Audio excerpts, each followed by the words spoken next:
The chemistry lab door slammed shut with a sound that echoed through Margaret O'Sullivan's soul like artillery fire in the Afghan mountains.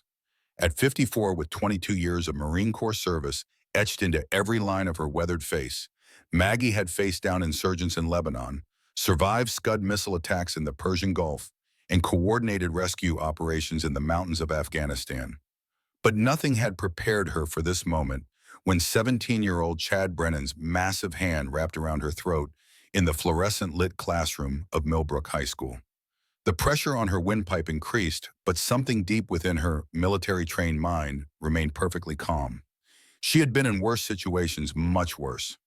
As Chad's grip tightened, her thoughts flashed back to Sergeant Major O'Sullivan, the woman she used to be, the woman who had earned 2 Bronze Stars and commanded respect from hardened Marines twice her size.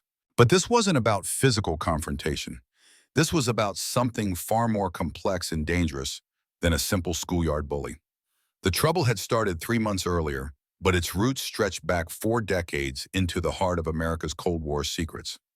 September had painted the cornfields of Indiana in shades of gold that reminded Maggie of the sunrise over Kandahar province. She stood at the window of her small apartment above Kowalski's hardware store on Main Street, watching the morning mist rise from the Wabash River that wound through Millbrook like a lazy snake. The town of 12,000 souls nestled in the heartland looked exactly like the America she had fought to protect for more than 2 decades.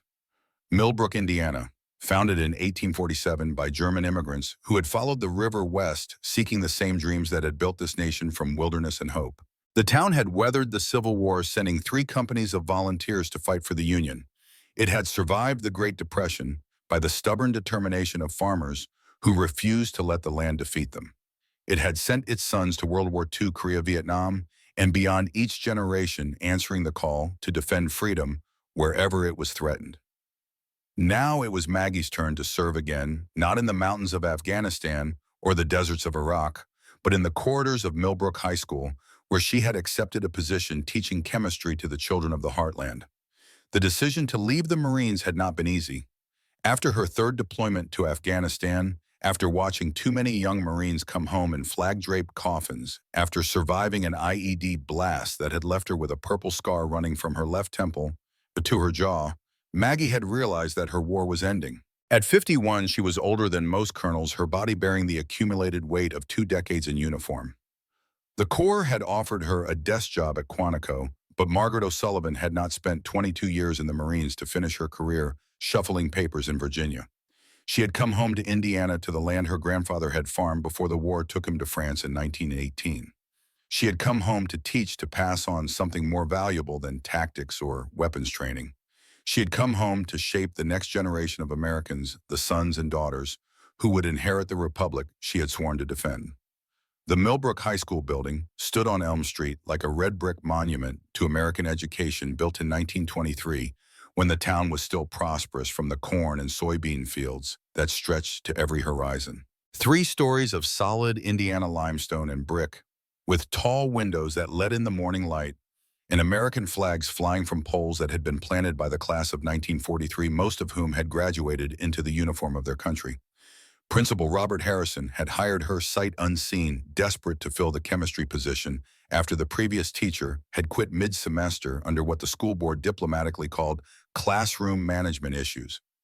Harrison was a soft-spoken man in his late 50s with the kind of gentle demeanor that had made him popular with parents, but ineffective with the more challenging students who had turned Millbrook High into something far different from the school it had been when he graduated from these same halls in 1981. Mrs. O'Sullivan, Harrison had said during their phone interview, "I'll be honest with you, we've had some discipline problems in recent years. Some of our students come from families with significant influence in the community, and that makes it challenging to maintain order. But your military background suggests you might be exactly what we need." What Harrison hadn't told her, what she would discover in the first week of classes, was that the discipline problems centered around one family that had effectively turned the school into their personal kingdom. Maggie's first day of teaching began at thorough 600 hours, just as every day had begun for the past 22 years. She dressed in the civilian equivalent of her service uniform, dark slacks, white blouse, and a blue blazer that concealed the service pistol she was licensed to carry. Old habits died hard, and the situational awareness that had kept her alive in 3 combat zones was not something she could simply turn off because she was now standing in front of a periodic table instead of a tactical map. The students began filing into her first period advanced chemistry class at 07:55 hours. Maggie stood at attention behind her desk, watching each face with the same intensity she had once used to scan for potential threats in Afghan villages. Most of the students were typical small-town teenagers, farm kids whose families had worked the same land for generations, children of factory workers from the John Deere plant that had closed 5 years earlier, among people who carried themselves with the quiet dignity of the American heartland. Then Chad Brennan walked through the door. At 6 feet 3 inches and 220 pounds, Chad moved with the arrogant swagger of someone who had never faced real consequences for his actions.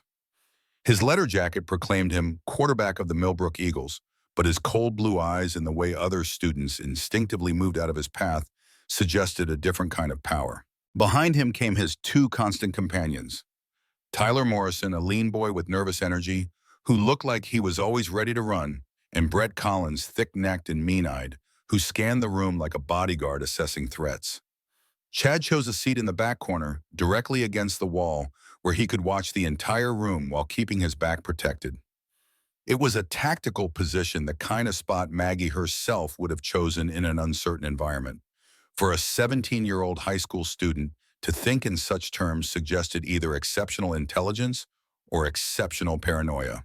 "Good morning," Maggie began, her voice carrying the authority that had once commanded Marines under fire. "I'm Mrs. O'Sullivan. For the next 9 months, this classroom will be your laboratory for understanding the fundamental forces that govern our universe. Chemistry is not just about mixing compounds in test tubes. It's about understanding how elements combine to create something greater than the sum of their parts. It's about transformation, about taking simple materials and creating something new and powerful." She paused, letting her eyes sweep the room, making contact with each student. When her gaze reached Chad Brennan, she found him studying her with an intensity that was unusual for a teenager. There was something in his eyes, a calculation that reminded her uncomfortably of enemy fighters who were assessing her as a threat. "Chemistry," she continued, "is also about balance. Every reaction requires precise conditions. Too much heat and you get an explosion. Too little and nothing happens at all. The same principle applies to life, to society, to justice." Chad's expression shifted almost imperceptibly. Where other students might have heard a simple introduction to a science class, he seemed to have heard something else entirely, something that had put him on alert. The first week passed without major incident, but Maggie's military-trained instincts picked up on subtle patterns that civilian teachers might have missed. Chad Brennan never took notes, yet he consistently answered questions correctly when called upon. He arrived late to every class, but never late enough to face official consequences. When other students made mistakes or struggled with concepts, Chad would watch with a cold amusement that suggested he took pleasure in their failures. More troubling was the way other students reacted to his presence. Conversations would stop when he entered a room. Groups would break up and reform in different configurations, always ensuring that Chad was given a wide berth. It was the behavior Maggie had observed in Afghan villages when Taliban fighters were known to be in the area. The careful, fearful respect of people who lived under the shadow of unpredictable violence. The first direct confrontation came during the second week of September, during a lab exercise on chemical reactions. Maggie had paired students to work on an experiment involving the careful mixture of acids and bases, a lesson designed to teach both chemical principles and the importance of precision and safety. Chad had been paired with Cao Yang, a quiet Hmong student whose grandfather had fought alongside American forces in Laos during the Vietnam War. Cao was one of Maggie's best students, meticulous in his work, and eager to learn, the kind of young man who reminded her why she had chosen to teach. The explosion wasn't large, but in the confines of the chemistry lab, it sounded like a grenade detonation. Maggie spun from the blackboard where she had been writing formulas to see smoke rising from Cal's workstation, the boy himself staggering backward with singed eyebrows and a look of shock on his young face. "What happened?" Maggie demanded, moving swiftly to assess the damage and ensure no one was seriously injured. "It was an accident," Chad said quickly, his voice carrying just the right note of concern. "Cal must have mixed the wrong compounds." But Maggie had been watching the lab with the same attention she had once used to monitor Afghan villages, for signs of insurgent activity. She had seen Chad deliberately add an extra measure of sodium to Keo's carefully measured solution, then step back just before the violent reaction occurred. "Mr. Brennan," she said quietly, "please step outside with me." Chad's blue eyes hardened, but he followed her into the hallway. The moment the door closed behind them, his entire demeanor changed. The concerned expression vanished, replaced by a cold smile that was far too mature for his 17 years. "You can't prove anything," he said before she could speak. "And even if you could, it doesn't matter. My family has been protecting this town since before you were born. We know how to handle problems." It was the voice of someone who had never been held accountable, who had grown up believing that power and influence were more important than truth or justice. But there was something else in his tone, something that suggested his arrogance was built on more than just teenage bravado. "Mr. Brennan," Maggie replied, her voice carrying the steel that had once intimidated insurgent leaders. "I've dealt with bullies on 3 continents. The uniform is different, but the character is always the same. You seem to think your family name protects you. Let me be clear in my classroom, the only thing that protects you is your behavior. And your behavior today was unacceptable." Chad stepped closer, using his height advantage to try to intimidate her. It was a mistake. Margaret O'Sullivan had been 5 feet 6 inches tall when she faced down 6'4" Taliban commanders who had never seen a woman in uniform. Physical intimidation was a tactic she had mastered long before Chad Brennan was born. "You don't understand how things work in Millbrook," Chad said, his voice dropping to a whisper. "There are things about this town, about my family, that you couldn't possibly comprehend. You're just some washed-up soldier playing teacher. But I'm legacy. My grandfather built this place. My father runs it, and I'm going to inherit it all." He paused, studying her face with those cold blue eyes, "including the parts that are buried underground." It was an odd phrase spoken with the kind of emphasis that suggested layers of meaning Maggie couldn't yet understand. But her years in military intelligence had taught her to file away seemingly random comments that might prove significant later. "Mr. Brennan," she said evenly, "report to the principal's office, now." Chad smiled that same cold smile, but he turned and walked down the hallway with the confidence of someone who knew that no real consequences would follow. And as Maggie would soon discover, his confidence was entirely justified. Principal Harrison accepted her written report with the weary expression of a man who had fought this battle before and lost. "I'll speak with Chad," he promised, but his tone suggested the conversation would be more apology than discipline. "The Brennan family has been very supportive of the school district.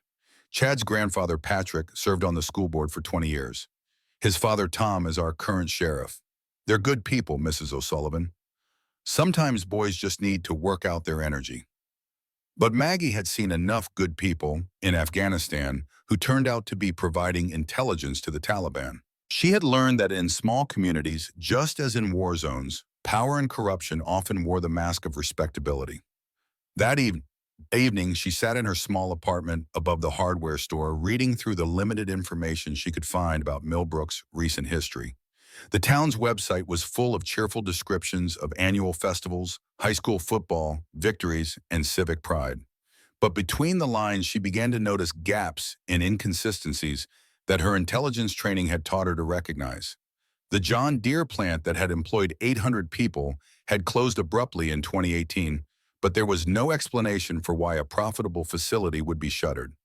Several prominent families had left Millbrook suddenly over the past decade, selling their properties for far less than market value. Most telling, the obituary section of the local newspaper showed an unusual number of premature deaths among Vietnam veterans who had returned to the area in the 1970s and 1980s. One name appeared repeatedly in the historical records: Patrick Brennan, Chad's grandfather, who had served as mayor of Millbrook from 1965 to 1989. Under his leadership, the town had received several large federal grants for agricultural research and rural development. But there were no detailed records of how the money had been spent or what projects had been completed. Maggie closed her laptop and walked to the window that overlooked Main Street. The town looked peaceful in the amber glow of the streetlights, a perfect slice of American small-town life. But her years in combat had taught her that the most dangerous threats often hid behind the most innocent facades. Somewhere in the distance, she could hear the sound of a train whistle echoing across the cornfields, the lonesome call of the freight line that connected Millbrook to the wider world. It was a sound that reminded her of why she had come home, why she had chosen to trade her military uniform for a teacher's blazer. She had fought for America in distant lands, but the real battle for the soul of the nation was fought in places like this, in small towns where children learned what it meant to be citizens of the Republic. If Chad Brennan represented the next generation of leadership in Millbrook, then something had gone very wrong with the American dream. But Margaret O'Sullivan was a Marine, and Marines didn't retreat from difficult missions. She had accepted a duty to educate and protect the students in her charge, and she would fulfill that duty regardless of whatever secrets the Brennan family thought they were protecting. The real war for Millbrook was about to begin. October arrived in Millbrook with the kind of crisp mornings that reminded the veterans in town of better times when the rhythm of harvest season marked the passage of years and the future seemed as reliable as the sunrise. Maggie had settled into the routine of small-town teaching, but her instincts remained sharp-honed by years of scanning Afghan landscapes for signs of trouble. The signs were everywhere once you knew how to look. It started with the subtle things that civilian teachers might dismiss as normal teenage behavior. Chad Brennan continued to arrive late to every class, but always exactly 7 minutes after the bell, late enough to disrupt the lesson early enough to avoid official tardiness marks. His excuses varied, but they always involved helping with some civic duty, assisting his father, the sheriff, with paperwork, volunteering at the town library, helping elderly residents with yard work. The stories were plausible, even admirable, but Maggie's intelligence training had taught her to look for patterns rather than individual incidents. Chad's civic duties always occurred during classes where he struggled academically, never during study halls or lunch periods. His absences corresponded precisely with major tests and assignments, yet his grades remained mysteriously stable. More troubling was the way other faculty members reacted when she mentioned her concerns about Chad's behavior. Mrs. Patterson, who had taught English at Millbrook for 30 years, would change the subject whenever Chad's name came up. Mr. Rodriguez, the history teacher, would suddenly remember urgent business elsewhere. Even the younger teachers who had no personal history with the Brennan family seemed reluctant to discuss the boy who was clearly disrupting their classrooms. It was the kind of collective denial Maggie had observed in Afghan villages where local leaders were collaborating with insurgents. Everyone knew the truth, but no one dared speak it aloud. The breakthrough came during her third week of October, during a lesson on chemical compounds and their historical applications. Maggie had been discussing the development of industrial chemistry during World War II, explaining how American scientists had worked to develop both life-saving medicines and terrible weapons. The same principles that created penicillin, she explained to her advanced chemistry class, were used to develop chemical weapons. It's a reminder that knowledge itself is neutral. It's how we choose to use it that determines whether we create or destroy. She had noticed Chad paying unusual attention during this lesson, his typical boredom replaced by sharp focus.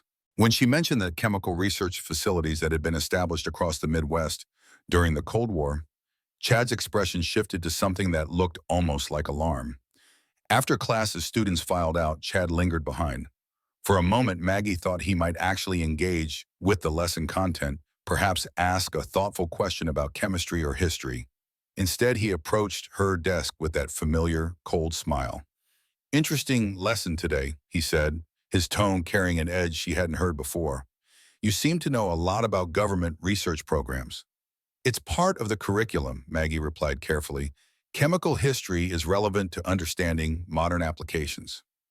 Chad nodded slowly, but his eyes were studying her face with an intensity that was unsettling. "You know, my grandfather used to talk about the old days back when the government was doing important work in small towns like this. He said most people were too simple to understand what needed to be done to keep America safe." He paused, letting the words hang in the air between them. He also said that sometimes people who ask too many questions about the past end up becoming part of the past themselves. It was phrased as a casual observation, but Maggie heard the threat underneath. In Afghanistan, she had learned to recognize the difference between teenage bravado and genuine menace. This was the latter.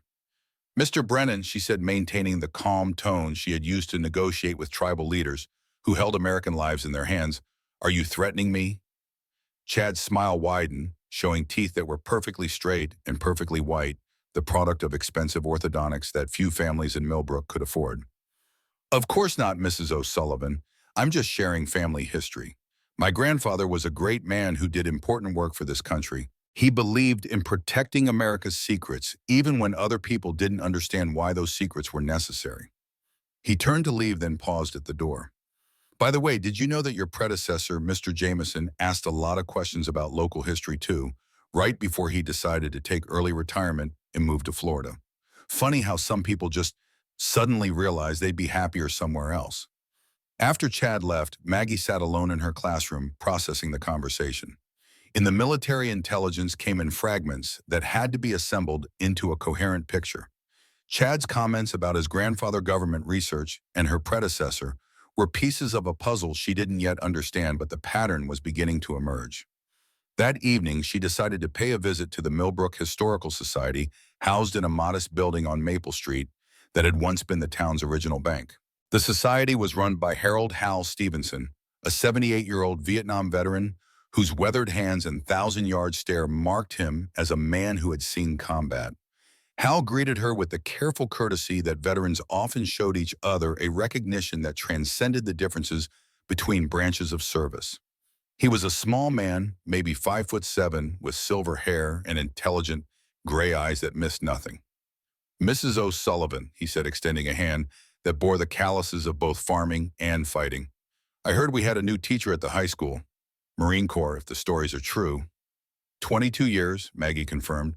3 deployments to the sandbox, 1 to Lebanon back in the day. Now I'm trying to teach chemistry to teenagers, which might be more dangerous than anything I did overseas. Hal laughed, a sound that carried decades of hard-earned wisdom. "Teenagers are definitely a different kind of enemy. What brings you to our little museum?" Maggie looked around the small room, which was filled with the typical artifacts of small history. Civil War photographs, antique farming equipment, displays about local businesses that had come and gone. But her trained eye noticed gaps in the timeline periods where the historical record seemed oddly sparse. "I'm trying to understand the town where I'm working," she said carefully. "Get a sense of the community, the families, the history that shaped this place. As a teacher, I think it's important to know the background of my students." Hal's expression shifted subtly, becoming more guarded. "Any particular families you're curious about?" "The Brennans, actually. I have Chad in my chemistry class, and I'm trying to understand his background. He mentioned that his grandfather did important work for the government." The change in Hal's demeanor was immediate and dramatic. The friendly veteran disappeared, replaced by a man who looked like he had just spotted an enemy sniper. He glanced toward the windows, then moved to the front door and turned the deadbolt. "Mrs. O'Sullivan," he said quietly, "there are some conversations that shouldn't happen in public places. You mind taking a walk with an old soldier?" They left through the back door of the Historical Society, walking in silence through the alley that ran behind Main Street. Hal led her toward the edge of town, where the neat grid of residential streets gave way to cornfields that stretched toward the horizon. It wasn't until they were completely alone, standing beside a fence row that provided cover from the road, that he finally spoke. "How much do you know about Cold War history?" he asked. "Enough," Maggie replied. "I studied Soviet tactics and strategy during my intelligence training." "Why?" "Because what happened in Millbrook during the 1960s and 70s makes a lot more sense if you understand how paranoid everyone was back then. The government was convinced that the Soviets were developing chemical and biological weapons that could destroy our agriculture, poison our water supply, kill our livestock. They were probably right." He paused, staring out at the cornfields that had fed America for generations. "So they decided to develop countermeasures. Chemical agents that could protect our crops, strengthen our animals, maybe even enhance human resistance to biological attacks. Problem was, you can't test that kind of thing in a laboratory. You need real conditions, real people, real communities." Maggie felt a cold understanding beginning to form in her mind. They used small towns as test sites. Dozens of them all across the Midwest. Towns like Millbrook, where people trusted their government and didn't ask too many questions. Towns where the local leadership could be bought or convinced that they were serving the greater good. Patrick Brennan, mayor for 24 years, Hal confirmed. He signed the agreements, accepted the federal money, helped coordinate the testing. Most people never knew what was really happening. They thought the government scientists were just helping improve crop yields, developing better fertilizers, researching ways to make farming more efficient. "But you knew." Hal's expression darkened. I came back from Vietnam in 1971, and I could see that something was wrong. Too many of my buddies were getting sick, developing cancers that didn't make sense for men our age. Too many weird accidents, sudden deaths, families packing up and leaving town in the middle of the night. He turned to look directly at her, and she saw in his eyes the same haunted recognition she had observed in combat veterans who had witnessed atrocities. I started asking questions, started documenting things, and I learned real quick that asking questions about government programs in Millbrook was not a healthy hobby. What happened? I got a visit from some very serious people who explained that my concerns were unfounded, that my imagination was getting the better of me, and that it would be better for everyone if I focused on my own business instead of poking around in matters I didn't understand. Hal pulled a cigarette from his shirt pocket with hands that trembled slightly. You know what the scary part was?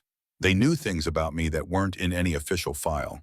Personal things, private things, things that could only have come from people in this town who had been watching me, reporting on me. Local surveillance. Patrick Brennan wasn't just taking money from the government. He was building a network of informants, creating a system where anyone who asked the wrong questions could be identified and neutralized before they became a real problem. Maggie processed this information, fitting it into the pattern she had been sensing since her first day at Millbrook High. And that system is still operating. Different generations, same methods, Hal confirmed. Tom Brennan took over where his father left off. Not as blatant, not as obvious, but the principle is the same. Keep the secrets buried, make sure the right people stay in power, eliminate any threats to the established order. What about Chad? Hal's laugh was bitter. Chad is being groomed to be the third generation. He's been raised on stories about his grandfather's patriotic service, taught that he's part of something bigger and more important than ordinary people can understand. He genuinely believes that his family are the guardians of American security. And the testing, is it still going on? That's the question I've been trying to answer for 50 years, Hal said. The official program supposedly ended in the 1980s, but there have been too many strange incidents, too many unexplained illnesses, too many convenient accidents for me to believe it's really over. He dropped his cigarette and ground it under his heel. Mrs. O'Sullivan, you seem like a good person who wants to do right by her students. But if you're thinking about digging into this, you need to understand what you're up against. The Brennan family has had 40 years to perfect their methods. They've got connections at the state and federal level. They control local law enforcement, and they've got resources that most people can't even imagine. Are you telling me to back down now? Hal studied her face for a long moment, taking in the scars that marked her as a combat veteran and the determination that had carried her through 2 decades of military service. No, he said finally. I'm telling you that if you decide to move forward, you better be prepared for war, because that's what this is going to be. A war for the truth fought right here in the American heartland. As they walked back toward town, Maggie felt the familiar weight of responsibility settling on her shoulders. She had come to Millbrook to teach chemistry to teenagers, but she was beginning to understand that her real mission was far more complex and dangerous. The shadows were growing longer as the sun set behind the cornfields, and in the gathering darkness, Millbrook looked like any other small American town. But Maggie now knew that appearances could be deceiving, that beneath the surface of this peaceful community lay secrets that men had died to protect. The question was whether she was prepared to risk everything to uncover the truth. November brought the kind of gray skies that seemed to press down on the Indiana landscape like a heavy blanket, turning the harvested cornfields into an endless expanse of brown stubble under low-hanging clouds. It was weather that matched Maggie's growing sense of unease as she continued to probe the mysteries surrounding the Brennan family and their hold over Millbrook. The more she learned, the more complex the situation became. Through careful conversations with longtime residents and discreet research in the town library's archives, she had begun to piece together a picture of Millbrook's hidden history that was far more disturbing than anything she had encountered in her military service. The pattern had started in 1965, the same year Patrick Brennan was elected mayor for the first time. That was when the first federal research grant had arrived, a modest sum ostensibly designated for agricultural improvement studies. The grant had funded the construction of a small laboratory complex on the outskirts of town, staffed by scientists from various government agencies who kept to themselves and conducted their work behind chain-link fences topped with barbed wire. Over the following decade, the grants had grown larger and more frequent. The laboratory complex had expanded, adding underground facilities that required special excavation equipment and construction crews from outside the area. Local farmers had been paid to participate in crop enhancement trials, allowing government scientists to test new fertilizers, pesticides, and grow stimulants on their land. The human cost had begun to emerge in the early 1970s. Veterans returning from Vietnam had been invited to participate in readjustment studies designed to help them transition back to civilian life. The studies involved regular medical examinations, psychological evaluations, and treatments with experimental medications that were supposed to reduce the effects of combat stress. Instead, many of the participants had developed mysterious illnesses, neurological problems, and cancers that shouldn't have appeared in men so young. When family members asked questions, they were told that the veterans' conditions were related to their exposure to chemical agents in Vietnam, a plausible explanation that deflected attention from what was happening in Millbrook itself. Dr. Eleanor Hartwell, who had served as the town's family physician from 1968 to 2015, had been one of the few medical professionals to recognize the pattern. At 67, she was a sharp-eyed woman who had learned to trust her instincts over official explanations. Maggie found her living in a modest ranch house on the edge of town, surrounded by the kind of carefully tended garden that suggested a mind that remained active and engaged despite retirement. Eleanor invited her in for coffee, but her demeanor suggested that this wasn't a casual social visit. "I wondered when someone would finally start asking the right questions," Eleanor said, as they sat in her sunlit kitchen. "I've been waiting for 20 years for someone with the background and the courage to dig into what really happened here." "Hal Stevenson gave me your name," Maggie explained. "He said you might have information about the medical aspects of the government research programs." Eleanor nodded grimly. "I kept records even when I was told not to. Every unusual illness, every suspicious death, every case that didn't fit the normal patterns of disease in a rural community. I knew someday someone would need that documentation." She disappeared into another room and returned with a thick manila folder filled with photocopied medical records, death certificates, and handwritten notes that spanned decades of careful observation. 43 Vietnam veterans returned to Millbrook between 1969 and 1975, Eleanor said, opening the folder on the kitchen table. Of those 43, 31 participated in the government readjustment studies. Of those 31, 18 died before their 50th birthday from various cancers, neurological disorders, and what were officially classified as accidents. She pulled out a series of death certificates, arranging them chronologically across the table.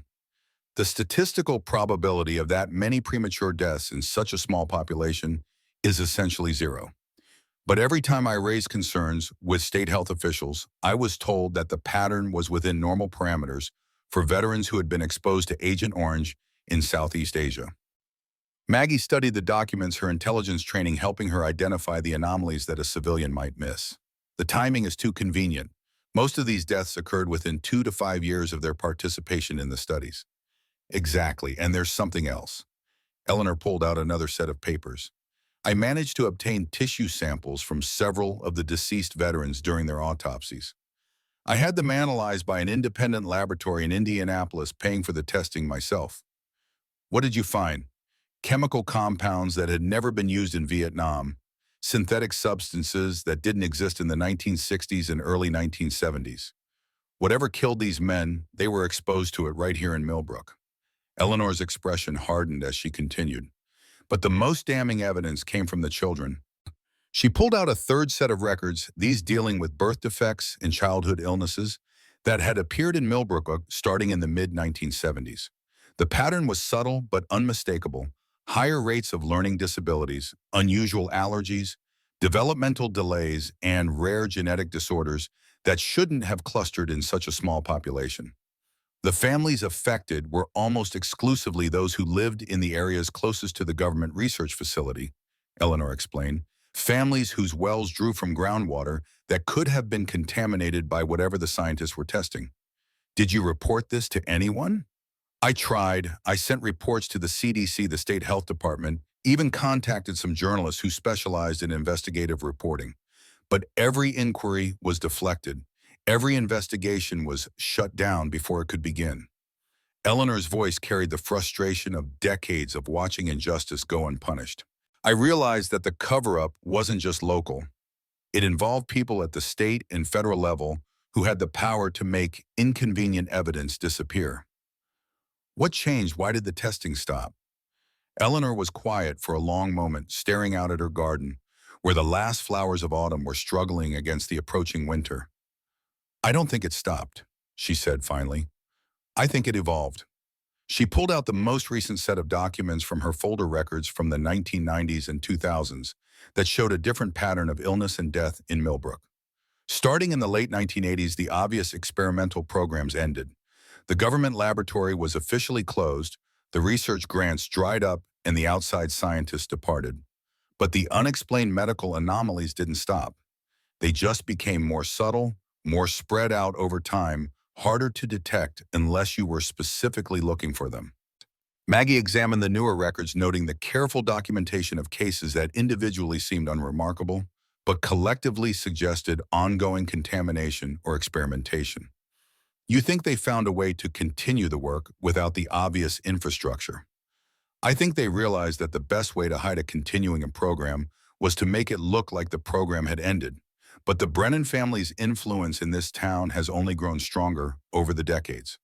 Tom Brennan became sheriff in 1995, and since then, any death or illness that might raise questions has been quickly classified as natural causes or accidental. Eleanor stood and walked to the window, looking out at the quiet street where children played in yards that might still harbor chemical contamination from experiments conducted before they were born. Mrs. O'Sullivan, I'm 77 years old. I've spent almost my entire adult life documenting crimes against this community, and I've watched the perpetrators not only escape justice but prosper and gain power. If you're thinking about pursuing this, you need to understand that you're not just fighting local corruption. You're challenging a system that has had 50 years to perfect its methods of concealment and control. What would you do if you were in my position? Eleanor smiled for the first time since Maggie had arrived, an expression that carried both sadness and determination. The same thing I've been doing for 50 years. Keep documenting the truth. Keep gathering evidence and wait for someone with the skills and resources to finally bring these people to justice. She turned from the window to face Maggie directly. The question is whether you're that person. As Maggie drove back toward town through the gray November afternoon, she carried with her not just Eleanor's files, but a growing sense of the magnitude of what she was uncovering.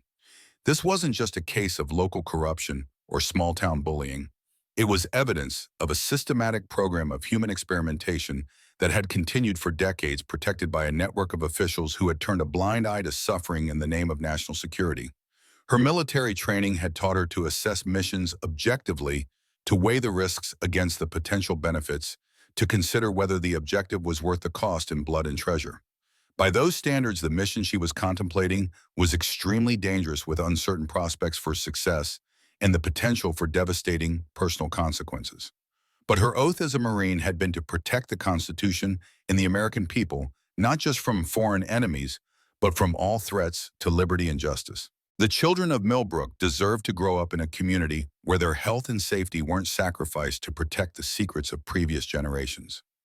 That evening, as she sat in her apartment reviewing Eleanor's documentation, Maggie heard the sound of footsteps on the stairs leading to her door. The footsteps were deliberate, measured, the kind of approach that suggested official business rather than a friendly visit. The knock, when it came, was firm and professional.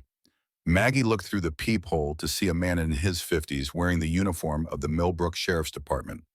Sheriff Tom Brennan himself had come calling. She opened the door, but left the security chain engaged, a precaution that drew a slight smile from the sheriff. Mrs. O'Sullivan, he said, his voice carrying the kind of authority that came from 25 years in law enforcement. I wonder if I might have a word with you. About what, Sheriff? About some concerns that have been brought to my attention regarding your extracurricular activities. May I come in? Maggie studied the man on the other side of her door. Tom Brennan was built like his son, but carried himself with the controlled confidence of someone who had spent decades wielding power. His eyes were the same cold blue-white as Chad's, but they held an intelligence and calculation that his teenage son hadn't yet developed. I prefer to keep this conversation brief, Sheriff. What concerns are you referring to, Uwello? There have been reports that you have been asking questions about local history, contacting longtime residents, about events that occurred before you moved to Millbrook. Some people are concerned that you might be misunderstanding the nature of our community. It was phrased as a polite inquiry, but Maggie heard the threat underneath. She had received similar warnings from Taliban commanders who wanted to make sure she understood the consequences of interfering with their operations. I'm a teacher sheriff. Understanding the community where I work is part of my professional responsibility. Of course, Brennan agreed, but sometimes outsiders can misinterpret historical events, especially events related to national security programs that were classified for good reasons. People who don't have the full picture can draw conclusions that are both inaccurate and potentially harmful. He paused, letting his words sink in. I'd hate to see a dedicated educator like yourself become distracted from her important work by pursuing theories that have no basis in fact. Teaching is challenging enough without adding unnecessary complications. The message was clear: stop investigating or face consequences. But Maggie had faced down more dangerous enemies than a small-town sheriff who was used to intimidating civilians. Thank you for your concern, Sheriff, she replied evenly. I assure you that my focus remains on providing the best possible education for my students. Brennan nodded, but his expression suggested he wasn't entirely satisfied with her response. I'm glad to hear that, Mrs. O'Sullivan. I hope you'll remember that Millbrook is a peaceful community where people prefer to focus on the future rather than dwelling on the past. We've found that people who share that perspective tend to be much happier here than those who insist on stirring up old troubles. After he left, Maggie stood at her window, watching him drive away in his patrol car. The visit had confirmed what she already suspected: the Brennan family was aware of her investigation and prepared to take steps to stop it. But it had also revealed something important about their methods. Tom Brennan could have arrested her on fabricated charges, could have used his authority as sheriff to make her life in Millbrook impossible. Instead, he had chosen to approach her personally to deliver his warning face-to-face in terms that were designed to intimidate without creating an official record. It was the approach of someone who was confident in his power but also concerned about exposure. Someone who preferred to handle problems quietly and discreetly without drawing attention to the activities he was protecting, which meant that despite their decades of experience and their network of allies, the Brennan family was vulnerable. They had secrets to protect, and they were afraid of what might happen if those secrets were exposed. For the first time since she had begun her investigation, Maggie allowed herself to believe that victory might be possible. But first, she would need to gather more evidence, build a stronger case, and prepare for the kind of war that was fought not with weapons, but with truth. The battle for Millbrook was about to enter a new phase. The November rain that began falling on Millbrook seemed to wash away the last pretense of normalcy that had shielded the town's secrets for so many decades. As water pooled in the streets and ran in rivers toward the storm drains, Maggie couldn't help but think about what else might be flowing beneath the surface of this seemingly peaceful community. The confrontation she had been anticipating finally came on a gray Wednesday afternoon, but not in the way she had expected. It started with Cao Yang, the Hmong student who had been Chad Brennan's target during the laboratory accident in September. Cao had been one of Maggie's most dedicated students, always early to class, always prepared, always eager to learn. But over the past week, she had noticed a change in his behavior. He seemed nervous, distracted, looking over his shoulder as if he expected trouble. After her advanced chemistry class on Wednesday, Cao lingered behind as the other students filed out. When they were alone, he approached her desk with the kind of careful hesitation that suggested he was fighting an internal battle between fear and desperation.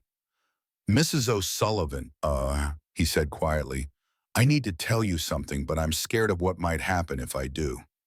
Maggie set down the paper she had been grading and gave him her full attention. In Afghanistan, she had learned that when someone was afraid to speak, what they had to say was usually worth hearing. What's troubling you, Cal? The young man glanced toward the door, making sure they were truly alone, then pulled out a cell phone and showed her a series of text messages that had been sent to him over the past week. Stay away from the army, teacher. Stop asking questions about things that don't concern you. Your family came here for a better life. Don't make us change our minds about letting you stay.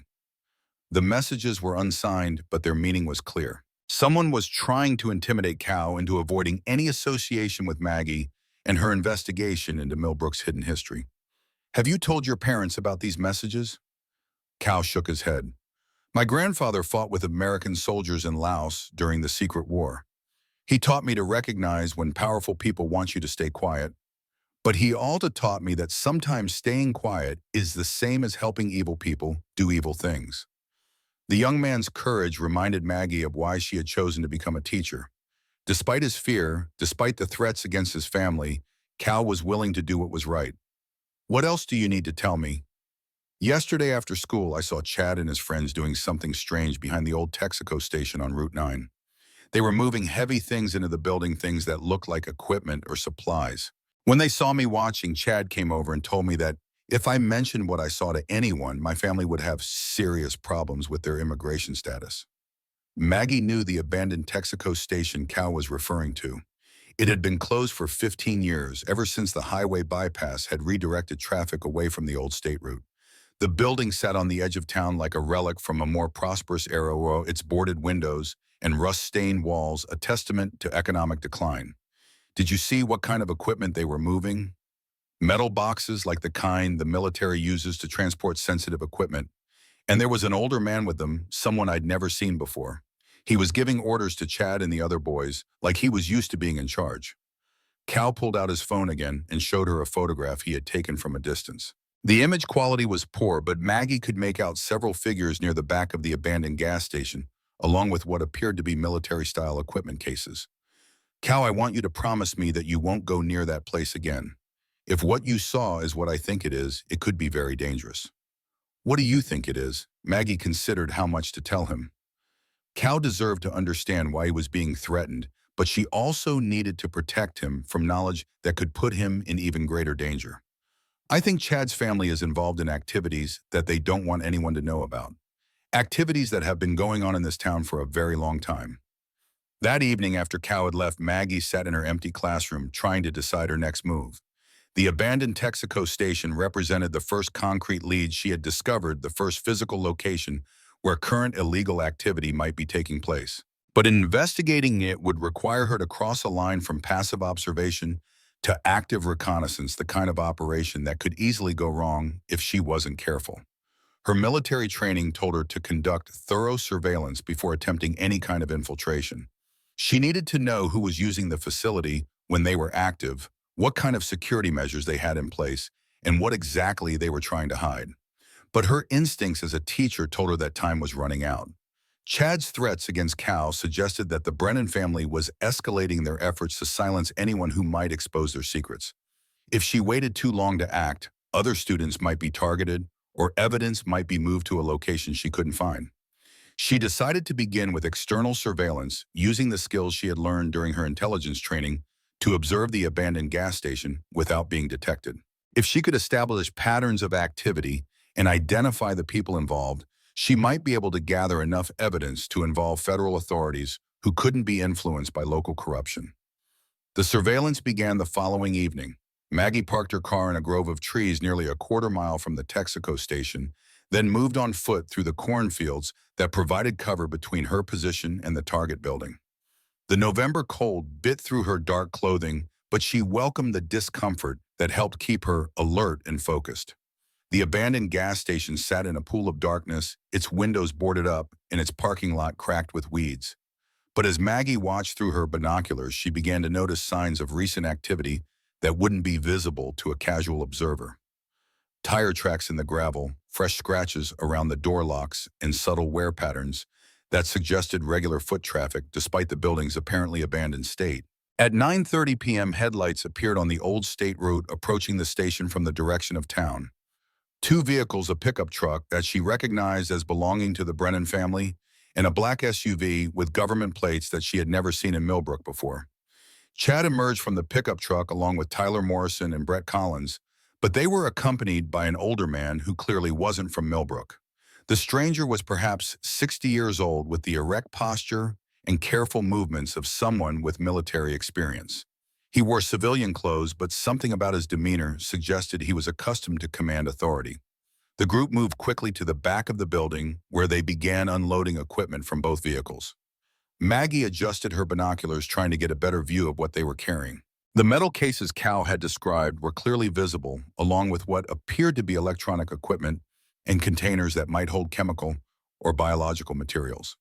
The older man directed the operation with quiet efficiency, positioning the boys at specific locations, while he handled the more sensitive materials himself.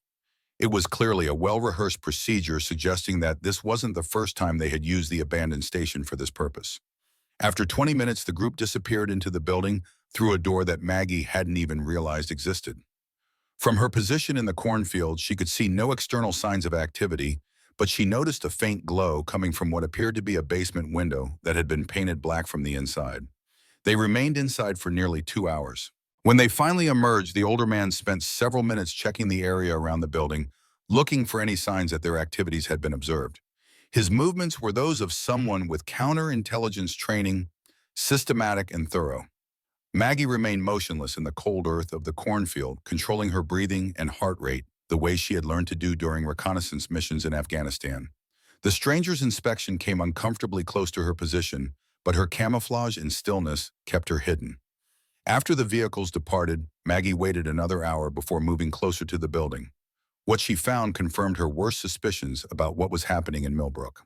The basement window that had shown the faint glow was protected by steel bars that looked new despite the building's abandoned appearance.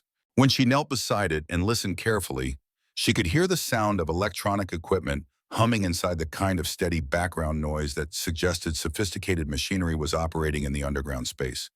More disturbing was what she found when she circled the building looking for other points of entry. Behind the station, partially concealed by overgrown weeds, was a metal hatch that provided access to what appeared to be an extensive underground facility. The hatch was secured with a military-grade lock and surrounded by subtle security measures that would have been invisible to civilian eyes. As she knelt beside the hatch, examining the lock mechanism and trying to estimate the size of the underground complex, Maggie realized that she had stumbled onto something far more significant than local corruption or small-town bullying. The abandoned Texaco station was being used as a front for an active government operation, one that involved the same families who had been running illegal experiments in Millbrook for more than 40 years. But her moment of discovery became a moment of crisis when she heard the sound of approaching vehicles on the old state route. Two sets of headlights were moving toward the station much faster than the earlier arrival had been, suggesting that someone had detected her presence and was responding to a security breach. Maggie had perhaps 30 seconds to reach the cover of the cornfield before the vehicles arrived. She moved with the speed and stealth that had kept her alive in combat zones, but she knew that her surveillance operation had been compromised. Worse, she now had to assume that the people she was investigating were aware of her interest in their activities. As she lay hidden in the darkness, watching the security team search the area around the building with military precision, Maggie realized that the conflict she had been anticipating was about to begin in earnest. The Brennan family and their allies had moved beyond warnings and intimidation. They were now treating her as an active threat to their operations. The war for the truth about Millbrook was no longer a possibility. It was a reality, and she was now officially behind enemy lines. But Margaret O'Sullivan was a Marine trained to operate in hostile territory and equipped with 22 years of experience in asymmetric warfare. If the enemy wanted a fight, she would give them one they would never forget. The question was whether she could uncover their secrets and expose their crimes before they found a way to silence her permanently. As the security team finally abandoned their search and disappeared back into the underground facility, Maggie began planning her next move. She had confirmation that illegal activities were taking place, but she needed more specific evidence before she could approach federal authorities who might be trustworthy. That meant she would have to find a way inside the underground complex to document whatever was happening beneath the abandoned Texaco station. It was the kind of mission that could easily end in capture or death, but it was also the only way to gather the evidence needed to bring justice to Millbrook. The November wind picked up, carrying with it the scent of rain and the promise of winter. As Maggie made her way back through the cornfields toward her car, she felt the familiar weight of responsibility settling on her shoulders. She had sworn an oath to protect the American people from all enemies, foreign and domestic. The fact that the enemies in Millbrook wore the masks of respectability and claimed to be acting in the name of national security didn't change her duty. The real battle was about to begin. December arrived in Millbrook with a kind of bitter cold that seemed to freeze not just the landscape but time itself, trapping the town in a perpetual twilight between the promises of Christmas and the harsh reality of winter. For Maggie O'Sullivan, the shortened days and longer nights provided the cover she needed for the most dangerous phase of her investigation.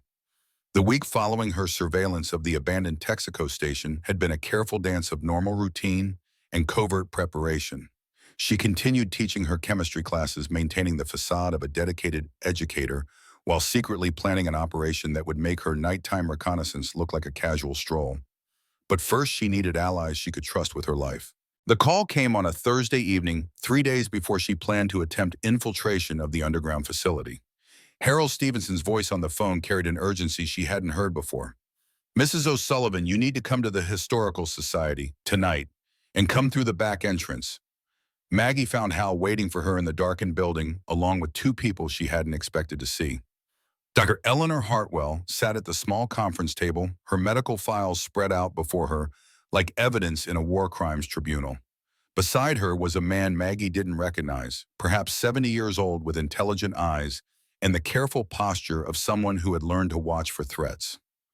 "Mrs. O'Sullivan," Hal said quietly, "I'd like you to meet James Kowalski." Jimmy's father was one of the scientists who worked on the original government programs here in Millbrook.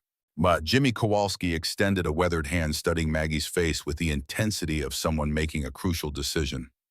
"My father was Stefan Kowalski, a Polish refugee who came to America after the war. The government recruited him to work on chemical research projects, told him he would be helping to protect his new country from Soviet threats." He paused, and Maggie could see decades of pain and guilt in his expression. What they didn't tell him was that the research would involve experimenting on American citizens. When he discovered the truth, he tried to stop the program. That decision cost him everything. Eleanor leaned forward, her voice carrying the authority of someone who had spent decades documenting atrocities. "Stefan Kowalski was murdered in 1987, officially listed as a suicide, but I was the physician who examined his body. The wound patterns were inconsistent with a self-inflicted gunshot. Someone executed him to keep him quiet." Jimmy nodded grimly. "My father had been secretly documenting everything he was forced to do, keeping detailed records of the experiments, the test subjects, the results. He hid those records before they killed him, and I've spent the last 35 years trying to find them." "Did you?" Maggie asked. "2 days ago," Jimmy replied, pulling a metal case from beneath the table. "I finally located his emergency cache, hidden in a place only I would think to look. What I found there is going to change everything we thought we knew about Millbrook." He opened the case to reveal hundreds of documents, photographs, and film canisters that had been carefully preserved for more than 3 decades. The papers were covered with handwriting in multiple languages, scientific formulas, and detailed diagrams of chemical compounds and biological agents. "My father was forced to develop weapons," Jimmy explained. "Not just chemical agents for use against enemy soldiers, but substances designed to alter human behavior, enhance physical capabilities, and create long-term genetic modifications that could be passed down through generations." Eleanor spread out some of the photographs, and Maggie felt her stomach clench as she recognized what she was seeing. Laboratory subjects in various stages of physical transformation, some appearing enhanced, while others showed obvious signs of severe illness or mutation. The early experiments were crude, Eleanor said, her medical training helping her interpret the horrific images.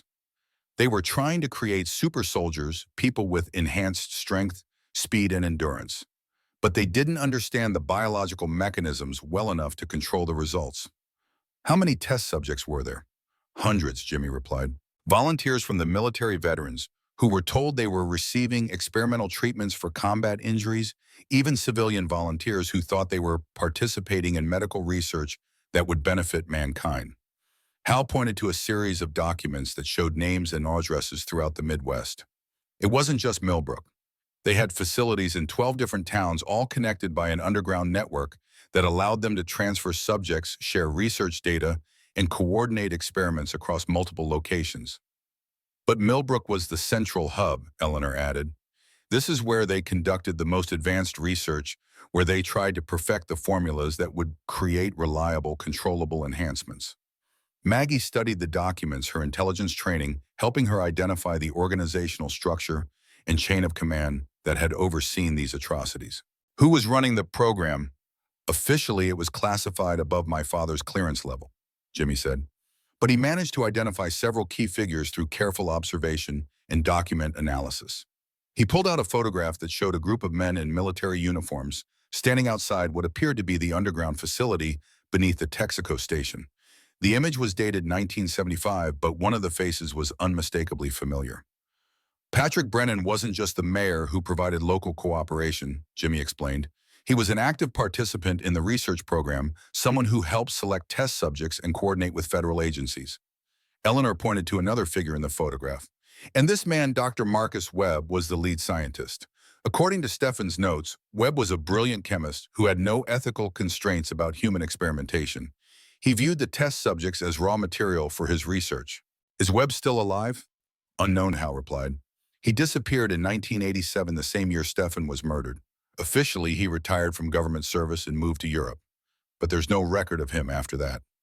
Jimmy pulled out another set of documents, these more recent and bearing classification stamps from the 1990s and 2000s.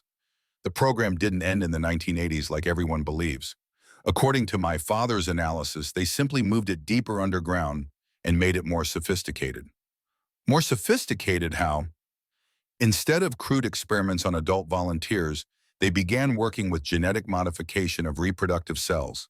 They developed ways to alter human DNA that would be passed down through generations, creating enhanced bloodlines that would appear completely natural. Eleanor's expression was grim as she confirmed Jimmy's explanation. I've been tracking unusual birth patterns in Millbrook for decades. Children with exceptional physical and mental capabilities, but also children with genetic abnormalities that shouldn't exist in nature. The modern program appears to be focused on creating a genetically enhanced population that looks normal, but possesses capabilities far beyond baseline human parameters. Maggie felt the pieces of the puzzle clicking into place with horrifying clarity. Chad Brennan, third generation, Hal confirmed. His grandfather was involved in selecting the original test subjects. His father helped cover up the crimes and maintain the secrecy. Chad himself appears to be the product of genetic enhancement raised from birth to continue the family's role in protecting the program. Which brings us to why we're having this conversation tonight, Jimmy said, his expression becoming even more serious. According to my father's notes, the underground facility beneath the Texaco station is just the tip of the iceberg. The real research complex extends for miles underground, connecting to facilities beneath other buildings throughout Millbrook.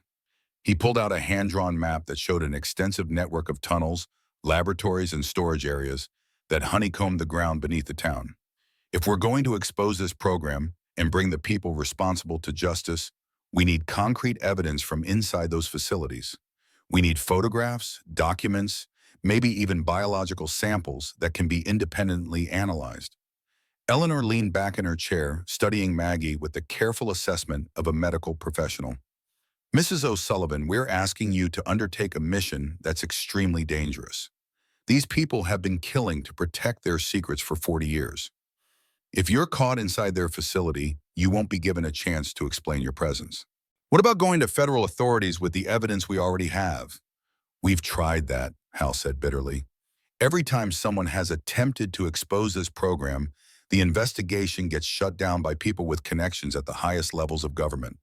This isn't just local corruption. This is a conspiracy that involves elements of the intelligence community, the military and civilian agencies that have been protecting this research for decades. Jimmy nodded in agreement. The only way to break through that protection is to gather evidence that's so compelling, so undeniable, that it can't be suppressed or discredited.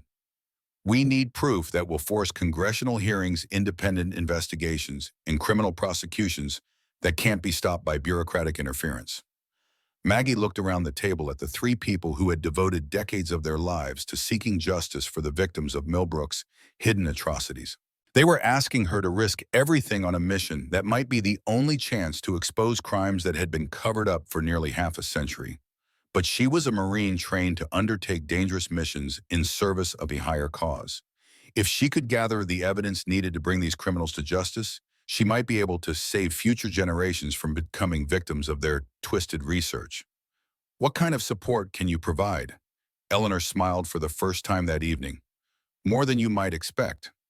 I still have contacts in the medical community who can provide independent analysis of any biological evidence you obtain.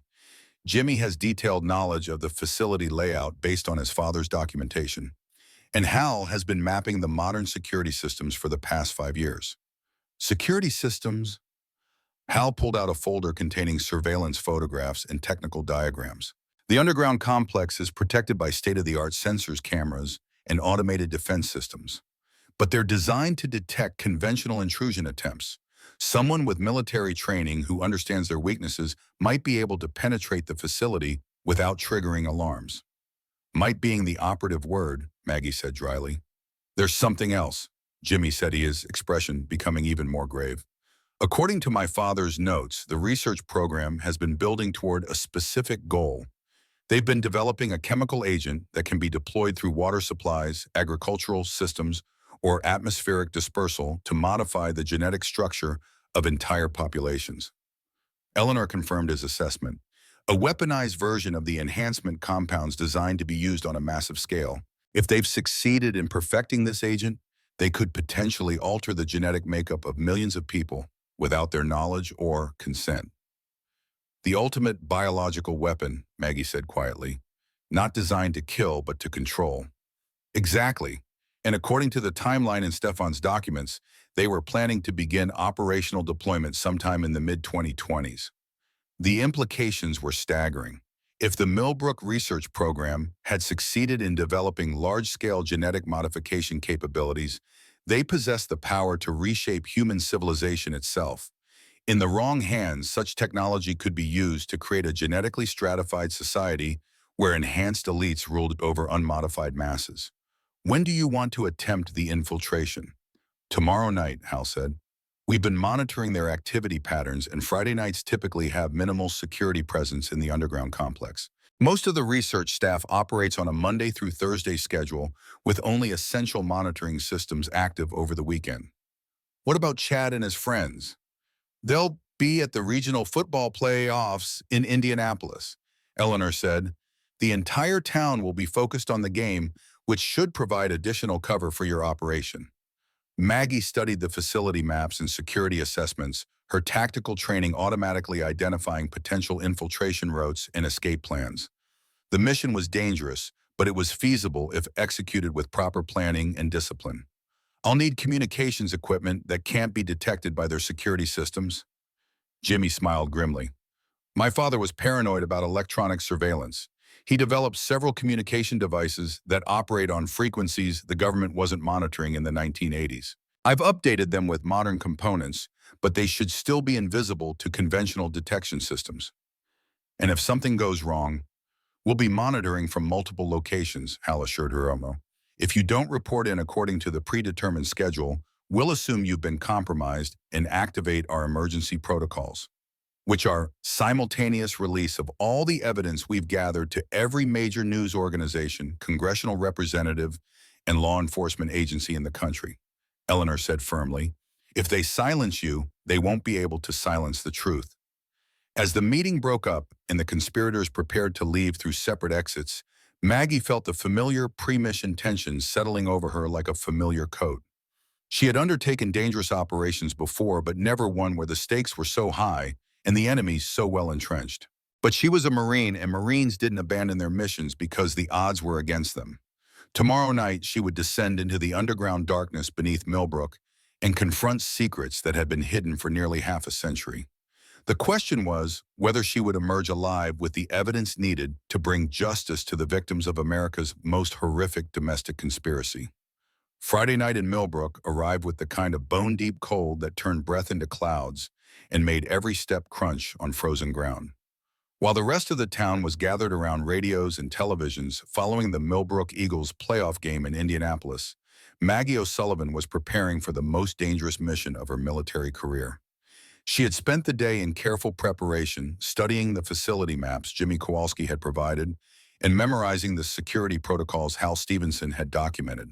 The infiltration would require her to enter through a maintenance tunnel that connected the abandoned Texaco station to the main underground complex, navigate through sections of the facility without triggering detection systems, and gather photographic evidence of the research operations. If everything went according to plan, she would be inside the complex for no more than 2 hours. If something went wrong, she might never come out at all. The equipment Eleanor Hartwell had assembled was a mixture of medical instruments and military hardware digital cameras capable of operating in low-light conditions, sample containers for biological specimens, detection devices for chemical agents, and communication gear that would allow her to maintain contact with her support team. Most importantly, she carried a miniaturized recording device that would document everything she encountered in the underground complex. If she didn't survive the mission, at least her evidence might. At 11:30 p.m., Maggie approached the abandoned Texaco station through the same cornfield route she had used for surveillance for noon. The building appeared completely dark, just another piece of rural decay in a landscape full of economic failures. But her thermal imaging equipment revealed the heat signatures of active machinery beneath the ground, confirmation that the underground facility was operating even when the surface appeared abandoned. The maintenance tunnel entrance Jimmy had identified was located behind the station, concealed beneath what appeared to be a rusted metal grate that looked like it hadn't been disturbed in decades. But when Maggie examined it closely, she found that the grate was actually a sophisticated concealment device that could be opened with the proper access codes.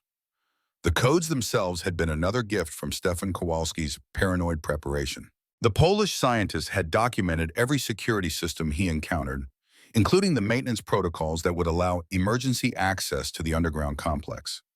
His son had updated the information based on decades of careful observation, providing Maggie with entry credentials that should bypass the automated security systems. The tunnel itself was a masterpiece of covert engineering, a concrete line passage that extended deep underground while maintaining perfect environmental controls. As Maggie descended through the access shaft, she could feel the temperature and humidity stabilizing at levels designed to protect sensitive equipment and biological materials. The first section of the facility she encountered was clearly dedicated to storage and logistics.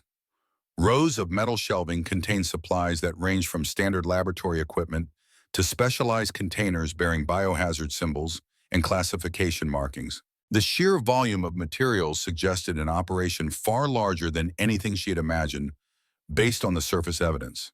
But it was the personnel records she found in the administrative section that provided the first shocking revelation about the scope of the conspiracy. The files contained detailed dossiers on hundreds of individuals who had been subjected to various forms of experimentation over the past 40 years.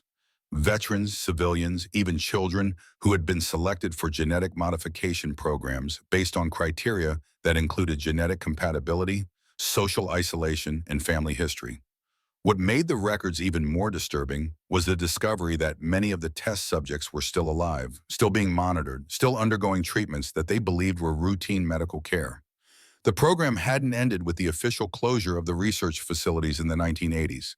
It had simply become more sophisticated, more subtle, and more extensive. Maggie photographed dozens of files documenting the names, treatment protocols, and current status of victims who had no idea they were part of an ongoing human experimentation program. The evidence was overwhelming, but she knew she needed more than administrative records to convince skeptical authorities. The biological research section provided that additional evidence in ways that exceeded her worst fears. The laboratories she discovered in the deeper sections of the complex were equipped with technology that seemed decades ahead of anything she had seen in military research facilities. Genetic sequencing equipment, cellular modification chambers, and biological synthesis systems that could apparently manufacture custom organisms designed for specific purposes. But the most horrifying discovery was the breeding program. In a section of the facility that required additional security clearances to access, Maggie found evidence of systematic genetic manipulation of human reproductive cells. The program appeared to be designed to create enhanced bloodlines that would possess specific physical and mental characteristics while appearing completely normal to casual observation. The documentation showed that dozens of families in Millbrook had been participating in this program for multiple generations, producing children who were the products of careful genetic engineering rather than natural reproduction. The Brennan family was just one of several bloodlines that had been enhanced through decades of covert manipulation. Chad Brennan wasn't just a spoiled teenager with influential parents. He was a genetically modified human being, designed from conception to possess enhanced physical capabilities, increased intelligence, and psychological characteristics that made him ideal for maintaining control over the local population.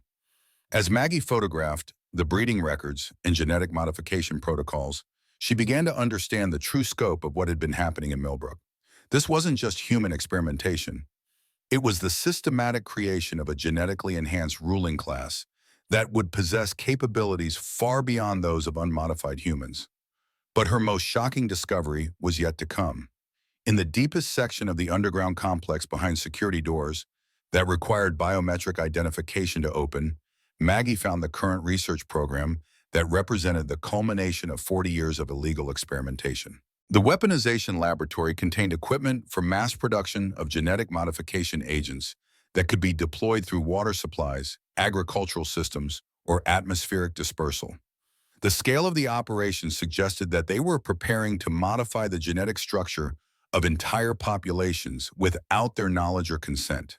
The target populations, according to the planning documents she photographed, included major metropolitan areas throughout the Midwest, cities with millions of residents who would be exposed to genetic modification agents disguised as routine public health measures or environmental protection programs. The timeline for deployment showed that operational testing had already begun in several smaller communities, with full-scale implementation planned for the following year. If the program proceeded as planned, millions of Americans would be subjected to genetic modification without their knowledge, creating a two-tier society of enhanced and unmodified humans. But the most disturbing element of the weaponization program was its ultimate purpose. The genetic modifications weren't designed to enhance human capabilities across the board. They were designed to create specific vulnerabilities that could be exploited by those who possessed the countermeasures. The enhanced bloodlines like the Brennan family would be immune to the genetic modifications, while the general population would become increasingly dependent on treatments and therapies that only the conspirators could provide. It was a plan for absolute biological control of human civilization, hidden behind the mask of medical progress and public health. As Maggie documented the weaponization protocols and production schedules, she heard the sound that every infiltrator dreads: footsteps in the corridor outside the laboratory where she was working. The security patrol she had been told to expect wasn't supposed to arrive for another hour, but something had apparently triggered an early inspection. She had perhaps 30 seconds to conceal her presence before the patrol entered the section where she was gathering evidence. The laboratory offered limited concealment options, but her military training had taught her to make the most of any available cover. She positioned herself behind a bank of equipment that would hide her from casual observation while still allowing her to monitor the patrol's activities. 3 figures entered the laboratory, but they weren't the routine security guards she had expected. One was clearly a scientist or technician, checking readouts on the genetic modification equipment. The other 2 were dressed in military-style clothing and carried themselves with the alertness of combat veterans. What alarmed Maggie most was the casual efficiency with which they conducted their inspection. This wasn't a routine security check. They were looking for signs of intrusion, examining the equipment and documentation areas where an infiltrator might have operated. Someone had detected her presence in the facility. The technical specialist was examining the very files she had been photographing, checking to see if anything had been disturbed or copied. The military personnel were conducting a systematic search of the laboratory, looking for evidence that an unauthorized person had accessed the restricted areas. Maggie realized that her mission had been compromised, but she couldn't determine whether the security response was the result of detection systems she hadn't anticipated or intelligence from an informant who had knowledge of her infiltration plan. Either way, her extraction window was rapidly closing. She needed to reach the maintenance tunnel and escape the facility before the security team expanded their search to the route she had used to enter the complex. But as she prepared to move from her concealment, she heard a conversation between the security personnel that changed everything she thought she understood about the situation in Millbrook. "The senator wants confirmation that the test deployment is proceeding on schedule," one of the military figures was saying. "The oversight committee is getting nervous about maintaining secrecy much longer. Tell the senator that we'll be ready for full implementation by spring." the technician replied. The genetic modification agents have tested successfully in all the pilot communities. We can begin metropolitan deployment as soon as we receive authorization. What about the local security situation? There have been reports of someone asking questions about historical research programs. The sheriff is handling it.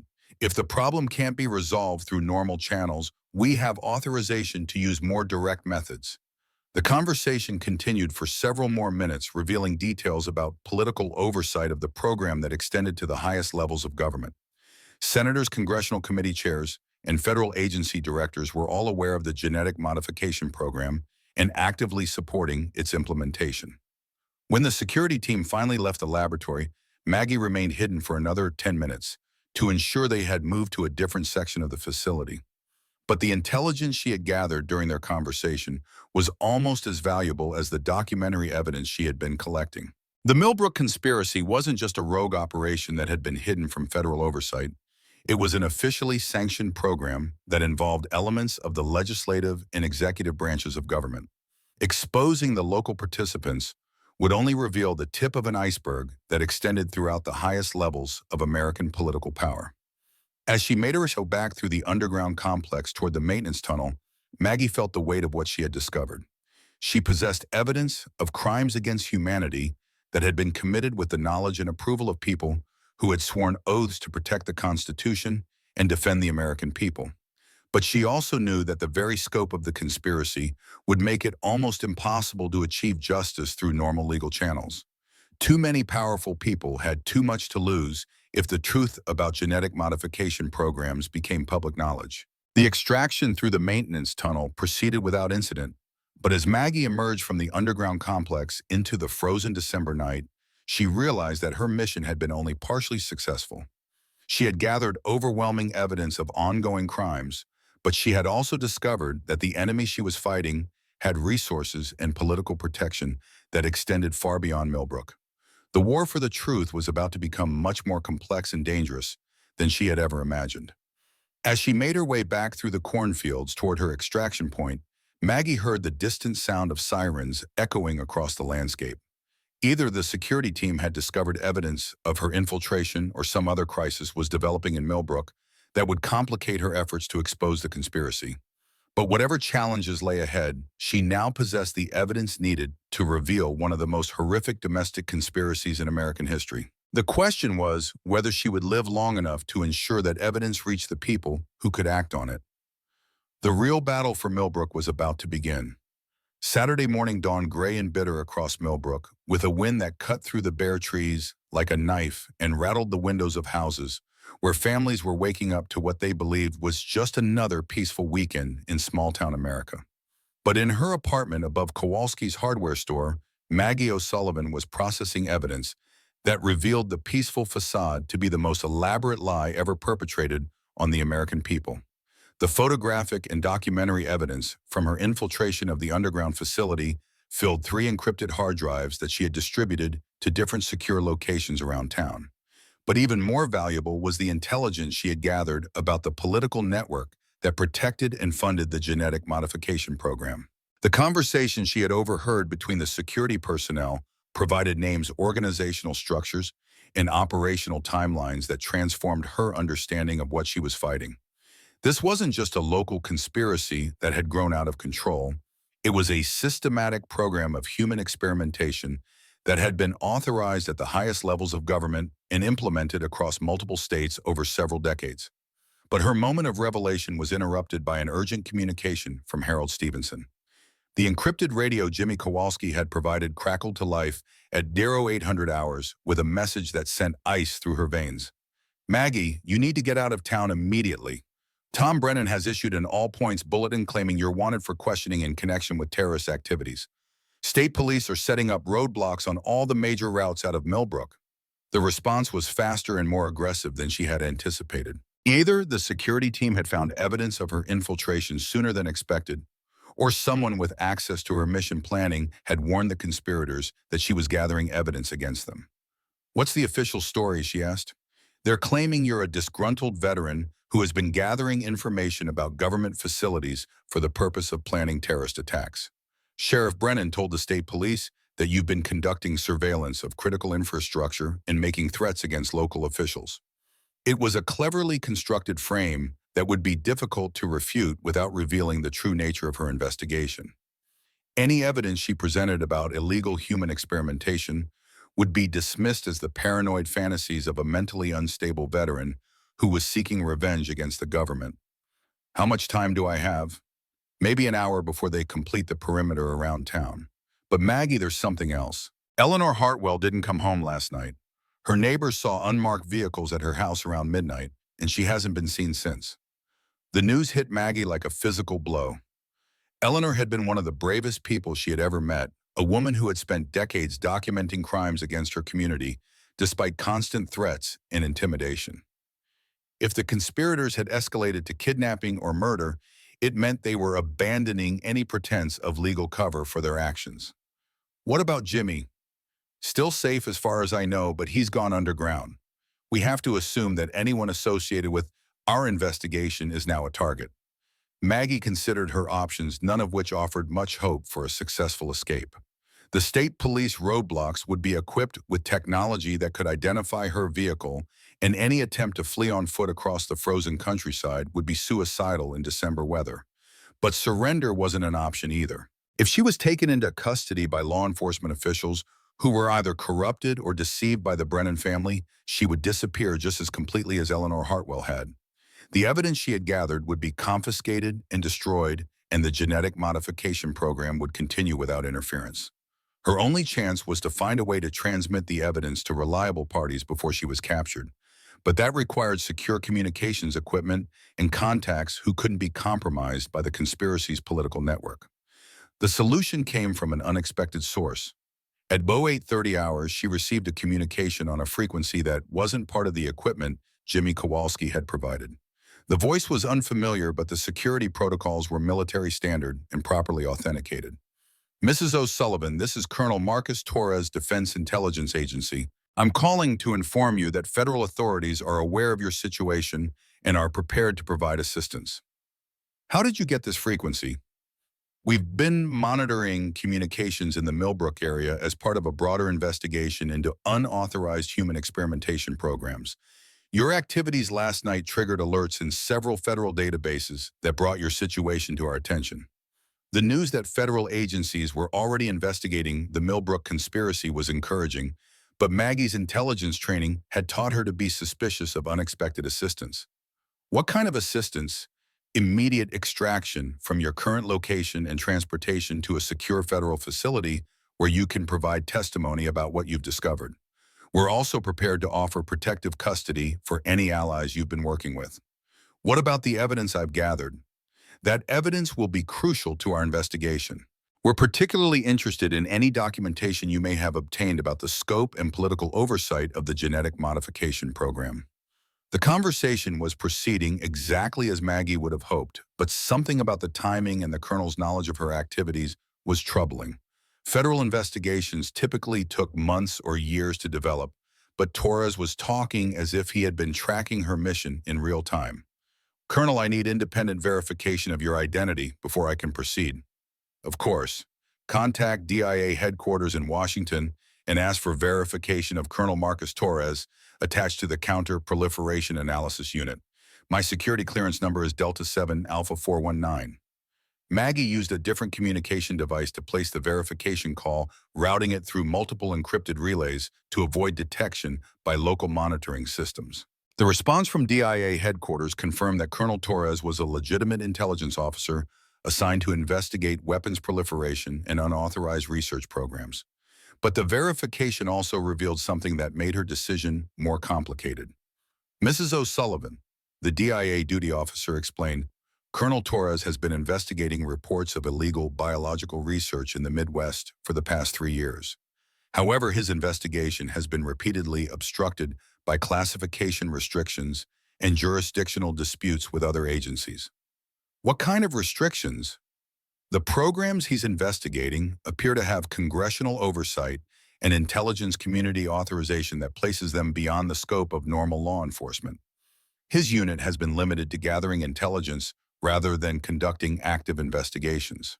The implication was clear. Even if Colonel Torres was legitimate and well-intentioned, his ability to take action against the Millbrook conspiracy might be severely limited by the same political protection that had allowed the program to operate for decades.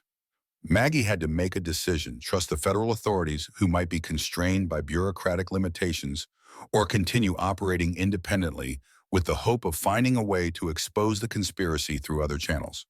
Her decision was made for her when she heard the sound of vehicles approaching her building. Through her window, she could see three police cars converging on Kowalski's hardware store, along with what appeared to be federal agents in unmarked sedans. Either Colonel Torres had arranged for her protection as promised, or the net was closing around her faster than anyone had anticipated. She grabbed the encrypted hard drives containing her evidence and activated the emergency communication protocol Jimmy Kowalski had established. If she was captured or killed, the evidence would be automatically transmitted to a network of contacts who had committed to exposing the truth regardless of personal consequences. The knock on her door was firm and professional, the kind of approach used by law enforcement officers who expected cooperation rather than resistance. Mrs. O'Sullivan, this is Agent Jennifer Martinez, Federal Bureau of Investigation. We're here to provide protective custody in connection with your investigation of illegal research activities in Millbrook. The voice was professional and authoritative, but Maggie's combat experience had taught her not to trust voices from the other side of locked doors. She needed visual confirmation of identity and independent verification of the federal response. Agent Martinez, I need to see identification and receive confirmation from Colonel Torres before I can comply. Colonel Torres is downstairs with our tactical team. He asked me to inform you that time is critical. Local law enforcement is en route to this location with arrest warrants that would compromise your safety and the security of your evidence. The pressure to make an immediate decision was exactly what Maggie would have expected from either legitimate federal agents operating under time constraints or hostile forces attempting to force her into a vulnerable position. She decided to test their intentions. Agent Martinez, I'm prepared to cooperate, but I need to secure additional evidence that's located elsewhere in town. Can your team provide security for a brief recovery operation? There was a pause before the response came long enough to suggest consultation with supervisors or mission planners. Mrs. O'Sullivan, our priority is your immediate safety. Evidence recovery can be arranged after you're in federal protective custody. It was the wrong answer. If the federal agents were legitimate, they would have been primarily interested in securing the evidence rather than extracting her from the area. The fact that they were prioritizing her removal over evidence preservation suggested that their real purpose was to silence her rather than support her investigation.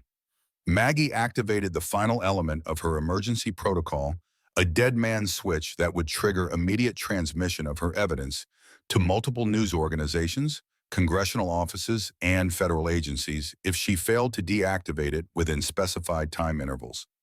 Then she prepared for what would likely be the final battle of her military career.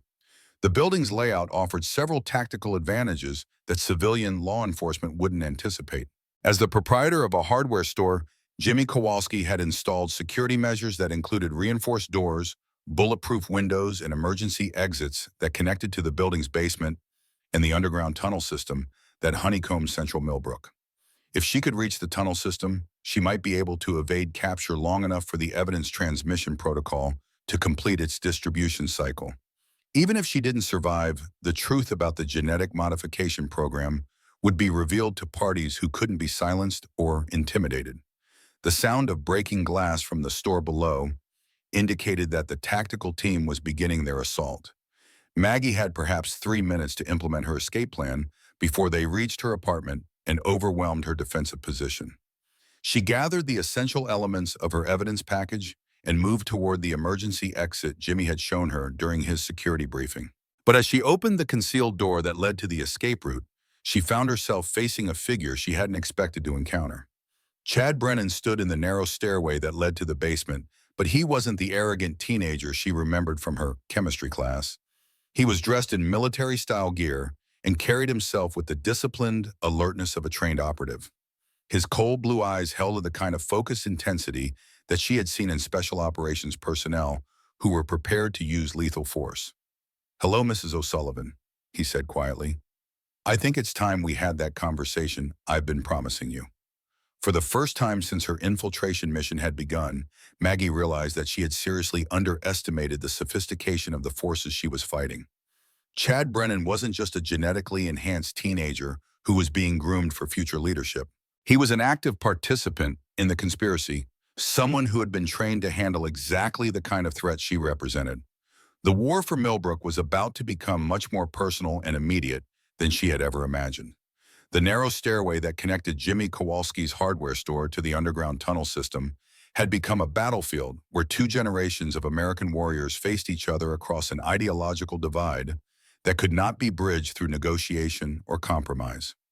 Maggie O'Sullivan, representing 22 years of honorable military service and an unshakable commitment to protecting the innocent, stood at the top of the stairs with her hand resting on the emergency transmission device that could expose decades of government crimes. Chad Brennan, the product of genetic enhancement and a lifetime of indoctrination into a conspiracy that viewed ordinary Americans as experimental subjects, blocked her escape route with the calm confidence of someone who had been trained for this moment since childhood. "You've been very impressive, Mrs. O'Sullivan," Chad said, his voice carrying none of the teenage arrogance she remembered from the classroom. "My father and grandfather always said that Marines were the most dangerous opponents because they never knew when to quit. They were right." "Let me pass, Chad. You don't want to be part of this." "But I am part of this," he replied. "I've been part of this since before I was born. My entire genetic structure was designed to prepare me for moments like this, when the security of the program would depend on my ability to neutralize threats that conventional law enforcement couldn't handle." The tactical team was moving through the hardware store above them, their heavy footsteps and radio communications indicating a systematic search that would reach the basement level within minutes. Maggie needed to resolve this confrontation quickly if she was going to have any chance of escaping through the tunnel system.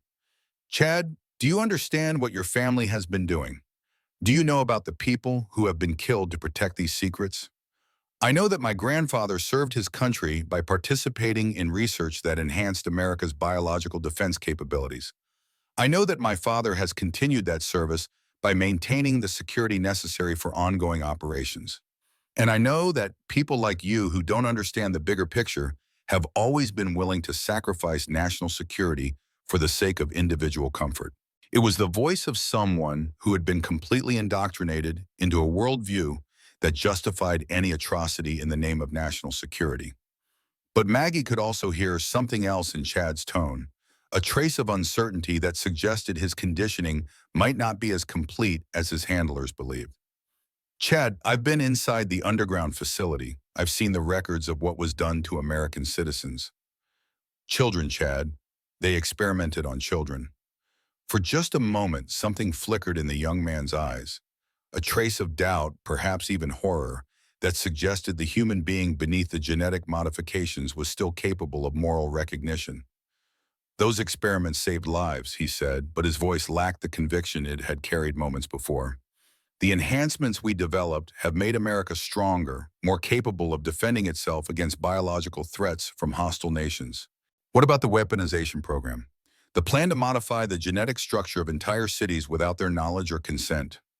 Chad's expression hardened again, but Maggie could see that her words were having an impact. Despite his training and conditioning, he was beginning to confront contradictions between his family's propaganda and the evidence of their actual activities. Sometimes difficult decisions have to be made by people who understand the full scope of the threats we face. The general population doesn't have access to classified intelligence about biological warfare programs in China, Russia, and North Korea. If they understood the real dangers, they would beg us to take whatever measures are necessary to protect them. By turning them into experimental subjects without their consent, by giving them enhanced capabilities that will allow them to survive threats they can't even imagine. The sound of the tactical team reaching the main floor of the hardware store indicated that their conversation was running out of time. But Maggie could see that Chad was genuinely struggling with the moral implications of what she had revealed. "Chad, what if you're wrong? What if the program isn't about protection, but about control? What if your family has been using national security as an excuse to build their own personal empire?" "That's impossible. My grandfather was a patriot who served his country for 40 years. My father has dedicated his life to continuing that service." Your grandfather murdered American veterans who tried to expose illegal human experimentation. Your father is planning to deploy the genetic modification agents on millions of innocent people. Does that sound like patriotic service to you? The tactical team had reached the basement level and was beginning to search the storage areas that connected to the tunnel system. Maggie had perhaps 60 seconds before they discovered the concealed entrance where she and Chad were having their confrontation. But Chad's response surprised her. If what you're saying is true, he said slowly, if the program has gone beyond legitimate defense research into something that's actually harming innocent people, then it needs to be stopped. Chad, I have evidence that can expose the entire conspiracy, but only if I can get it to people who aren't part of the cover-up. Help me reach the tunnel system, and I can make sure the truth gets out. The young man studied her face for a long moment, and she could see him weighing everything he had been taught against the evidence she had presented. It was the internal battle between indoctrination and conscience that had played out in the minds of soldiers throughout history when they were forced to confront the moral implications of their orders. If I help you, he said finally, I'll be betraying everything my family has worked for. Everyone I care about will see me as a traitor. Chad, if you don't help me, you'll be betraying everyone who believes in the Constitution and the principles this country was founded on. Sometimes being a real patriot means standing up to the people who claim they're protecting you. The sound of approaching footsteps in the basement indicated that the tactical team was closing in on their position. Chad looked toward the main stairway, then back at Maggie, his expression showing the internal struggle between loyalty and conscience. Then he made his decision. The tunnel system connects to several buildings in downtown Millbrook, he said quickly. But most of the exits are monitored by security systems that will detect your movement. There's one route that my grandfather built as an emergency escape path that bypasses all the electronic surveillance. He pulled out a hand-drawn map that showed a complex route through underground passages that had been excavated during the original construction of the research facility. This path leads to the old Millbrook Bank building, which has been abandoned for 15 years. From there, you can reach the surface through a concealed exit in the alley behind Main Street. What about you? I'm going to stay here and convince the tactical team that you escaped through a different route. That should give you enough time to reach the bank building and transmit your evidence before they can track you down. It was a plan that would almost certainly result in Chad facing severe consequences when his deception was discovered. But the fact that he was willing to sacrifice his own safety to help expose the conspiracy suggested that his conditioning hadn't completely destroyed his capacity for moral reasoning. Chad, when this is over, when the truth comes out, you're going to need protection from the people who will see you as a traitor to their cause. I can arrange for you to enter federal witness protection to start a new life away from all this. Maybe, he said, but first we need to make sure the truth actually gets out. The tactical team was now searching the areas immediately adjacent to their concealed position. Chad gestured for Maggie to move quickly through the tunnel entrance while he prepared to misdirect the search operation. As she disappeared into the underground passage that would take her to the abandoned bank building, Maggie heard Chad calling out to the tactical team with perfectly executed deception about her escape route. His performance was so convincing that even she might have believed he was genuinely trying to help capture her. The tunnel system was more extensive than she had realized, with passages that connected not just the major buildings in downtown Millbrook, but also to natural cave systems that extended for miles in all directions. If necessary, she could use these underground routes to reach locations far outside the perimeter that law enforcement had established around the town. But her primary objective was to reach a secure transmission point where she could upload the evidence to news organizations and federal agencies that couldn't be compromised by the conspiracy's political protection. The abandoned bank building would provide the isolation and technical infrastructure she needed to complete the evidence distribution protocol. As she made her way through the underground passages, Maggie reflected on the extraordinary courage Chad Brennan had shown in deciding to help her expose the crimes his family had committed. Despite his genetic enhancements and his lifetime of conditioning, he had ultimately chosen to follow his conscience rather than his programming. It was a reminder that no matter how sophisticated the methods of control and indoctrination became, human beings retained the fundamental capacity to choose between right and wrong. The genetic modification program might be able to enhance physical and mental capabilities, but it couldn't completely erase the moral instincts that defined human nature. The abandoned bank building, when she reached it, was a monument to economic decline and political corruption. Built in 1923 during Millbrook's agricultural prosperity, it had served the community for 70 years before being closed during the banking consolidations of the 1990s. But as Maggie explored the building's basement, she discovered that it had been equipped with communication systems that were far more sophisticated than anything a small-town bank would have needed. The equipment was military-grade, designed for secure transmission of classified information over long distances. The discovery suggested that the bank building had served as a communication hub for the underground research facility, a place where information could be transmitted to and from the various agencies that were involved in overseeing the genetic modification program. But the same equipment that had been used to coordinate illegal human experimentation could now be used to expose those crimes to the world. Maggie activated the transmission protocol that would distribute her evidence to more than 50 different recipients, including major news organizations, congressional investigators, and federal agencies that weren't compromised by the conspiracy. The process would take approximately 30 minutes to complete, during which she would need to maintain security around the transmission site. As the upload process began, she heard the sound of vehicles approaching the bank building. The tactical team had either discovered Chad's deception more quickly than expected, or they had identified the bank building through other intelligence sources. Either way, she now faced the prospect of defending her position for 30 minutes against opponents who possessed overwhelming advantages in numbers, equipment, and local knowledge. But Margaret O'Sullivan was a Marine trained to hold defensive positions against superior enemy forces. If this was going to be her final battle, she would ensure that it was worthy of the uniform she had worn with honor for 22 years. The war for the truth about Millbrook was entering its final phase, and the outcome would determine whether the American people learned about one of the most horrific domestic conspiracies in their nation's history. As she prepared her defensive positions and monitored the progress of the evidence transmission, Maggie allowed herself to hope that her mission would succeed, that the truth would be revealed, and that justice would finally come to the victims of decades of illegal human experimentation. The sounds of the tactical team positioning themselves around the bank building indicated that the final confrontation was about to begin. But whatever happened in the next 30 minutes, Maggie knew that she had fulfilled her duty as a Marine and as an American citizen. The rest was up to the American people and their elected representatives to decide what to do with the truth she had risked everything to reveal. The abandoned Millbrook Bank stood like a fortress of forgotten dreams on Main Street, its limestone facade bearing the carved inscription, "Founded on trust, built on honor," words that had become a bitter irony in a town where trust had been betrayed and honor sacrificed for the sake of unspeakable secrets. Inside the building's basement, surrounded by communication equipment that had once coordinated decades of illegal human experimentation, Margaret O'Sullivan prepared for what would likely be the final battle of her life. The evidence transmission protocol showed 18 minutes remaining until completion, 18 minutes during which she would need to hold off a tactical team equipped with military-grade weapons and trained in urban assault operations.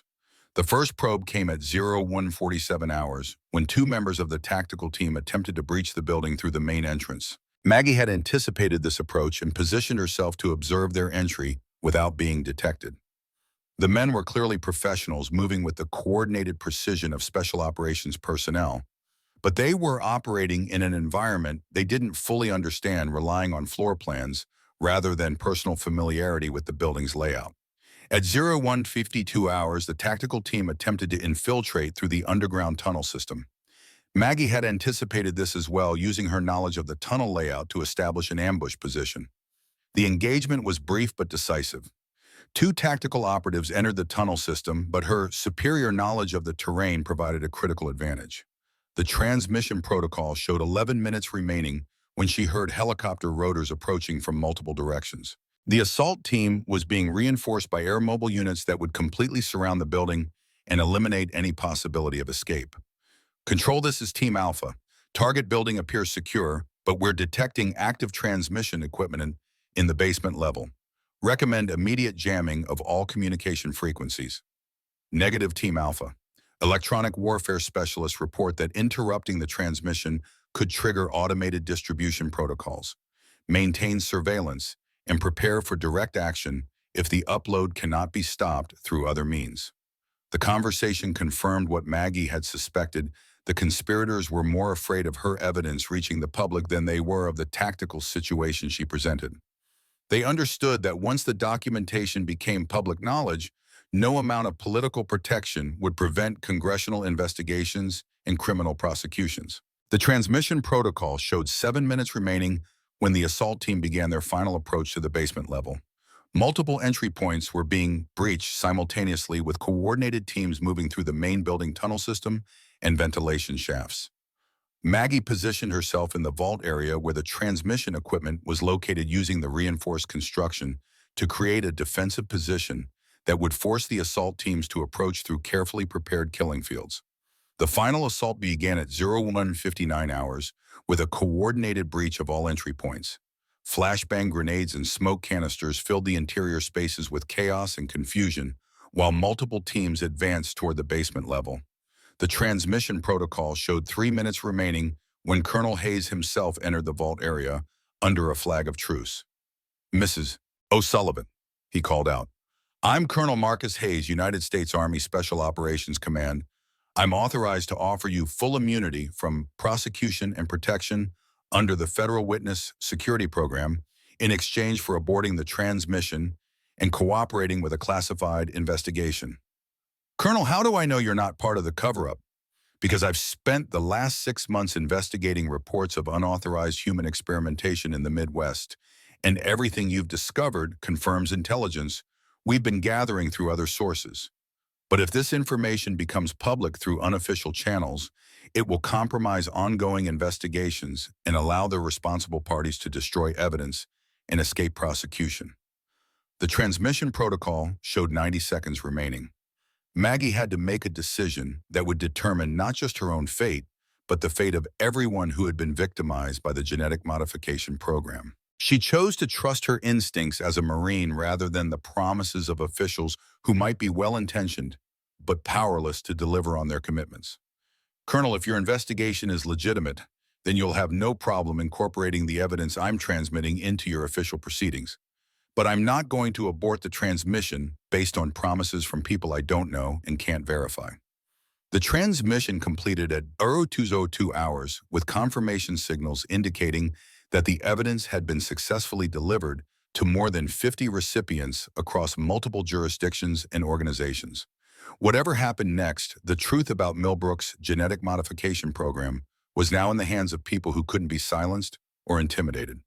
Dawn came to Millbrook like a revelation, painting the frozen landscape in shades of gold and crimson that seemed to herald the end of an era built on darkness and deception. By 600 hours, every major news organization in the country was broadcasting preliminary reports about the evidence that had been transmitted from the abandoned bank building. Margaret O'Sullivan sat in a federal holding facility in Indianapolis, watching the news coverage on a television provided by agents who seemed as shocked by the revelations as the general public. Colonel Hayes had been true to his word about treating her as a cooperating witness rather than a criminal suspect. The evidence was overwhelming and undeniable. 40 years of illegal human experimentation conducted with the knowledge and approval of officials at the highest levels of government. Systematic genetic modification of American citizens without their knowledge or consent. Murder and intimidation used to silence anyone who tried to expose the crimes. The political response was swift and devastating. Within hours of the initial reports, congressional leaders from both parties were demanding immediate investigations and criminal prosecutions. The president, facing the biggest crisis of his administration, ordered the formation of a special prosecutor's office with unlimited authority to investigate all aspects of the genetic modification program. Senator Patricia Williams, chair of the Senate Intelligence Committee, held an emergency press conference announcing that her committee had been secretly investigating reports of unauthorized human experimentation for the past year. "The evidence provided by Mrs. O'Sullivan confirms our worst fears about programs that have been operating without proper oversight or authorization," Senator Williams declared. "These activities represent not just violations of federal law, but crimes against humanity that demand the strongest possible response." Sheriff Tom Brennan was arrested at his home by federal agents charged with conspiracy murder and violations of civil rights under federal law. Chad Brennan, whose decision to help Maggie escape had been documented by surveillance equipment, was taken into federal protective custody as a cooperating witness. The most significant development was the discovery of Stefan Kowalski, the Polish scientist presumed dead for 35 years. Federal agents found the elderly scientist alive, but in poor health, held captive in a medical facility that officially served as a private nursing home, but actually detained people who possessed dangerous knowledge about the genetic modification program. At 97 years old, Stefan Kowalski was one of the last surviving witnesses to the origins of the illegal research programs. His testimony provided the historical context that transformed the Millbrook conspiracy from a local crime story into a comprehensive indictment of government corruption spanning multiple decades. They told me I was helping to protect America from biological weapons, Kowalski said in a recorded statement broadcast on national television. Instead, I was forced to develop weapons that would be used against the American people themselves. When I tried to stop the program, they destroyed my life and imprisoned me for 35 years to keep me silent. The public response was unlike anything in modern American history.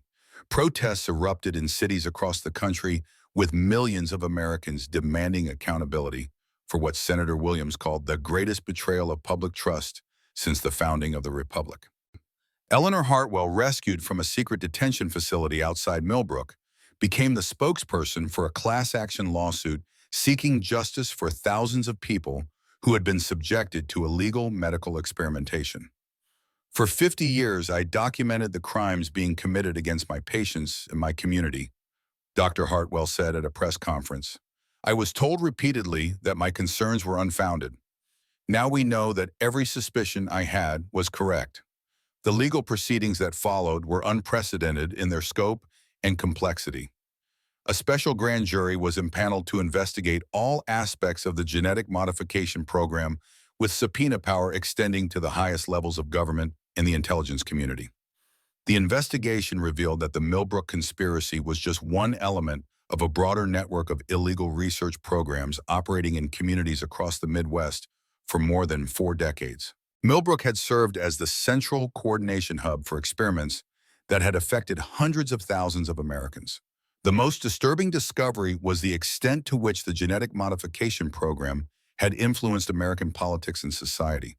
Enhanced individuals like Chad Brennan had been placed in positions of influence throughout government, business, and academia, creating a shadow network of genetically modified Americans loyal to the conspiracy rather than to the Constitution. The revelation that some of America's most prominent leaders might be products of illegal genetic enhancement triggered a constitutional crisis. How could elections be considered legitimate if some candidates possessed genetic advantages? How could laws be valid if written by legislators whose enhanced capabilities made them fundamentally different from the people they represented?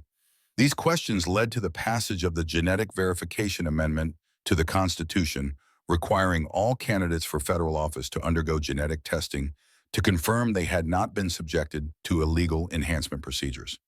More than 50 members of Congress were found to have genetic markers indicating exposure to enhancement procedures. Dozens of federal judges, cabinet members, and senior intelligence officials showed similar evidence of genetic modification. The discovery that enhanced individuals had been systematically placed in positions of power confirmed the conspiracy's ultimate objectives. The political purge that followed was swift and comprehensive. Enhanced individuals were removed from positions of authority and subjected to criminal investigation. New elections were held in districts where representatives were found to be products of illegal genetic modification. Congress passed the Human Genetic Protection Act, establishing the most comprehensive restrictions on genetic research in the world. The legislation created criminal penalties for any unauthorized modification of human genetic material and established oversight mechanisms designed to prevent secret programs like those that had operated in Millbrook. The law also created the National Center for Genetic Justice, an independent agency responsible for investigating historical cases of illegal human experimentation and providing support for victims of genetic modification programs. Eleanor Hartwell was appointed as the center's first director, bringing 5 decades of experience documenting genetic crimes to the task of ensuring that such atrocities could never happen again. 1 year after the transmission that exposed the Millbrook conspiracy, Margaret O'Sullivan stood before the United States Senate Judiciary Committee in a hearing room packed with victims, journalists, and family members of those who had died to protect the secrets she had revealed. The past 12 months had been a whirlwind of investigations, trials, and reforms that had fundamentally transformed American society's understanding of government accountability and human rights. For Maggie, the most important moment had come 6 months earlier when she walked back into the classroom at Millbrook High School as the town's new superintendent of education. Senator Patricia Williams, who had led the congressional investigation from the beginning, opened the hearing with a statement that captured the magnitude of what had been revealed. The evidence gathered over the past year has confirmed that the genetic modification program exposed by Mrs. O'Sullivan was one of the most systematic violations of human rights in American history, Senator Williams declared. More than 200,000 American citizens were subjected to unauthorized medical experimentation over 4 decades, with at least 3,000 deaths directly attributable to the illegal research programs.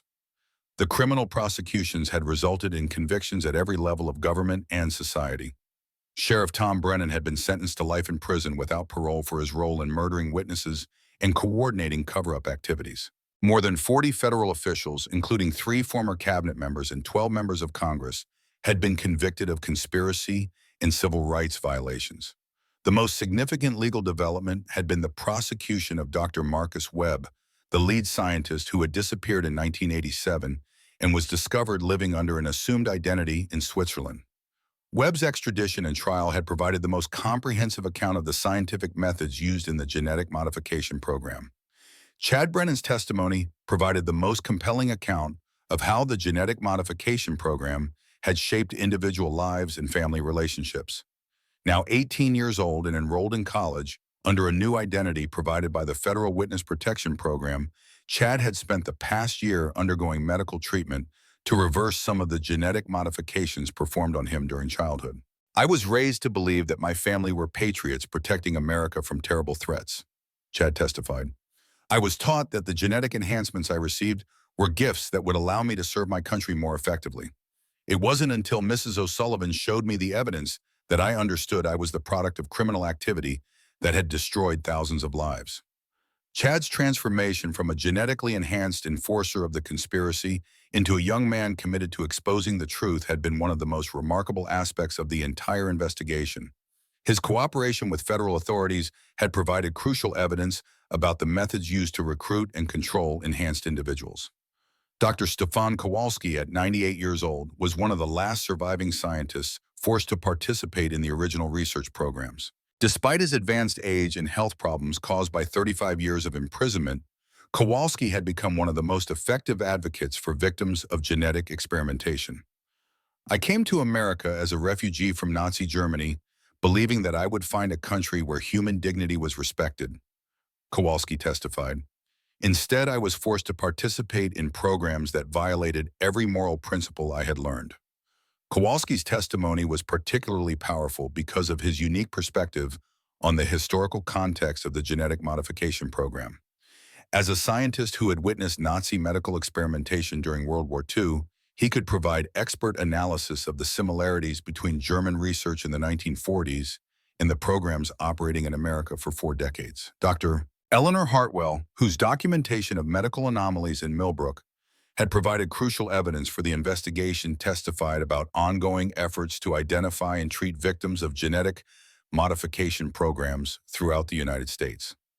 The National Center for Genetic Justice has identified more than 50,000 individuals who show evidence of unauthorized genetic modification, Dr. Hartwell reported. Many had no idea they had been subjected to experimental procedures, and some are only now beginning to understand the health problems they have experienced throughout their lives. The comprehensive reform of oversight mechanisms for government research programs had been established through the Genetic Accountability Act, passed with overwhelming bipartisan support.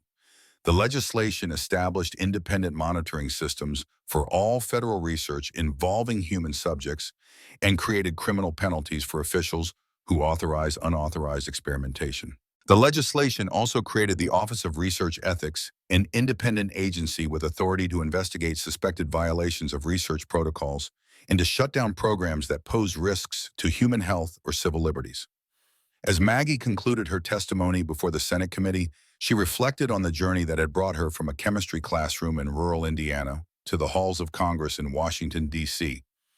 When I first encountered Chad Brennan in my chemistry class, I thought I was dealing with a simple case of teenage bullying, she said. I had no idea that I was about to uncover one of the most extensive criminal conspiracies in American history. The lesson of Millbrook is that democracy requires constant vigilance from citizens who are willing to risk their personal safety to protect the rights and dignity of their fellow Americans. We cannot delegate that responsibility to our elected officials or government institutions. We must accept it as the price of freedom. 2 years had passed since the last of the criminal trials had concluded, and Millbrook, Indiana had become something unprecedented in American history, a town reborn from the ashes of its own dark secrets into a beacon of transparency, accountability, and civic engagement. Margaret O'Sullivan stood at the window of her office in the newly constructed Millbrook Educational Complex, watching students from across the country arrive for the summer session of the National Institute for Democratic Leadership. The program, established with funds from the Class Action Settlement, brought together high school students from all 50 states to study constitutional government and individual responsibilities of citizenship in a democratic society. The institute was housed in a building constructed on the site of the old underground research facility, which had been completely excavated and filled with concrete after federal investigators completed their work.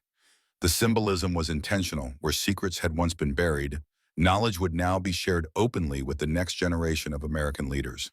The most remarkable transformation had occurred in the students who called Millbrook home.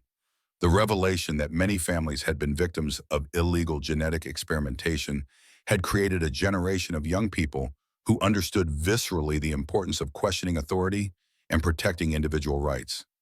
Cao Yang, now a senior at Millbrook High School, had become one of the most articulate advocates for government accountability in the state.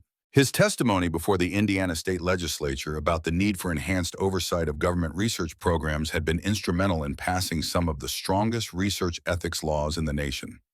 Tyler Morrison, whose father Danny had been murdered for trying to expose the genetic modification program, had chosen to follow in his father's footsteps by pursuing a career in investigative journalism.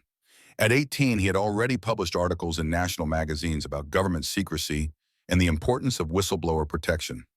Chad Brennan had returned to Millbrook after completing his rehabilitation and education under federal protection. Now 20 years old and enrolled in law school, Chad had become one of the most effective advocates for victims of genetic modification programs. His decision to return to the town where his family had committed such terrible crimes had been controversial, but Chad's commitment to making amends for his family's actions had won over even the most skeptical residents. I can't change what my family did, and I can't undo the genetic modifications that were performed on me, Chad had said at a town meeting where residents voted on whether to accept his return. But I can dedicate my life to making sure that the victims of these programs receive the justice and support they deserve. Chad's transformation from a genetically enhanced enforcer of the conspiracy into a young man committed to human rights and social justice had been one of the most closely studied aspects of the entire Millbrook case. The Millbrook Truth and Reconciliation Commission, a local body established to help the community process the trauma of discovering that their neighbors and leaders had been participants in a decades-long conspiracy, had provided a forum for victims to tell their stories, for perpetrators to acknowledge their crimes, and for the community to collectively confront the truth about its past. The hardest part wasn't learning that my family were criminals, Chad had testified before the commission. The hardest part was learning that I had been raised to be a criminal too, without even knowing it. But the commission has helped me understand that I can choose to be different, that I can use my life to repair some of the damage that was done. Dr. Eleanor Hartwell, now 70 years old and serving as director of the National Center for Genetic Justice, had returned to Millbrook to deliver the keynote address at the Institute's second annual graduation ceremony. Millbrook has become proof that even the darkest secrets can be overcome through courage, truth, and community commitment. Dr. Hartwell told the assembled students and families, "The young people graduating from this program today will carry with them the knowledge that individual citizens have the power to hold their government accountable, no matter how powerful the forces arrayed against them." Harold Hal Stevenson, the Vietnam veteran whose documentation of suspicious deaths in Millbrook had provided crucial early evidence for the investigation, had become the unofficial historian of the Millbrook conspiracy. Now 80 years old and using a wheelchair due to health problems caused by his exposure to experimental chemicals, Hal had become a powerful voice for government accountability. I spent 50 years trying to get people to believe that something terrible was happening in our town, Hal said in his remarks to graduating students. I never imagined that it would take a Marine from outside our community to finally expose the truth. But I've learned that sometimes the most important battles are fought by people who aren't even from the places they're trying to save. The Margaret O'Sullivan Scholarship had been established to bring outstanding students from across the country to study in Millbrook and learn about democratic resistance and government accountability. This year's recipients included the daughter of a whistleblower who had exposed Pentagon corruption, the son of an immigrant family who had fled political persecution, and a young woman whose grandfather had been a civil rights activist during the 1960s. Maria Santos, the investigative journalist who had helped expose the genetic modification program and now served on the Institute's board of directors, had won the Pulitzer Prize for her reporting on the Millbrook conspiracy. The Millbrook Institute represents everything that is best about American democracy, Santos said to the graduating students. It shows that even the worst crimes against the American people can be transformed into opportunities for education and reform. The town government operated under the most transparent administrative procedures in the state, with all meetings open to the public and all documents available online unless specifically protected by federal law. The school district had implemented the most comprehensive civic education program in the country, with students required to study not just the Constitution and Bill of Rights, but also historical examples of government overreach and individual responsibilities of citizens in a democratic society. Most importantly, the community had developed a culture of questioning and accountability that made it almost impossible for secret programs to operate without detection. Citizens had been trained to recognize warning signs of government secrecy, and multiple overlapping oversight mechanisms ensured that any suspicious activities would be quickly investigated and exposed. For Margaret O'Sullivan, the most meaningful measure of Millbrook's transformation was the quality of questions asked by students in her classes in the program she supervised. The students who come through our programs don't just learn about government and constitutional principles. Maggie explained to a delegation of educators from Japan studying the Millbrook model. They learn to think critically about authority, to ask difficult questions about official explanations, and to recognize their personal responsibility to protect democratic institutions. Most importantly, they learn that individual courage can overcome institutional corruption, no matter how powerful or well-established that corruption might be. As the graduation ceremony concluded and families began to disperse back to their homes across the country, Maggie reflected on the journey that had brought Millbrook from the darkness of conspiracy to the light of transparency and accountability. The transformation had not been easy, and it was not yet complete. Some of the physical and psychological damage caused by the genetic modification program could never be fully repaired, and some of the trust broken by decades of deception would take generations to rebuild. But Millbrook had proved that even the most terrible secrets could be overcome, that even the most powerful conspiracies could be exposed, and that even the most damaged communities could heal and become stronger than they had been before. The town that had once been a symbol of government betrayal had become a symbol of democratic renewal, proof that the American experiment in self-government was strong enough to survive even its own worst failures. 5 years after the transmission that had changed American history, Margaret O'Sullivan, now bearing the silver stars of a Marine Corps general on her collar, stood at the podium of the United States Naval Academy, delivering the annual MacArthur Lecture on Leadership and Ethics to an audience of future military officers.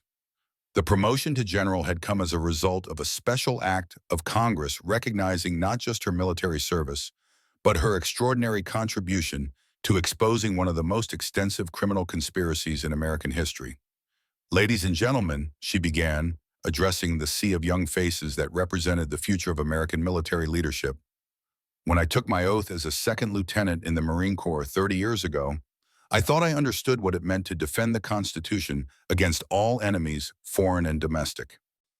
I learned in Millbrook, Indiana, that the most dangerous enemies of the Constitution are often those who claim to be protecting it. The genetic modification program that operated for 40 years in communities across America was justified by officials who said they were enhancing our national security. In reality, they were destroying the very freedoms that make America worth defending.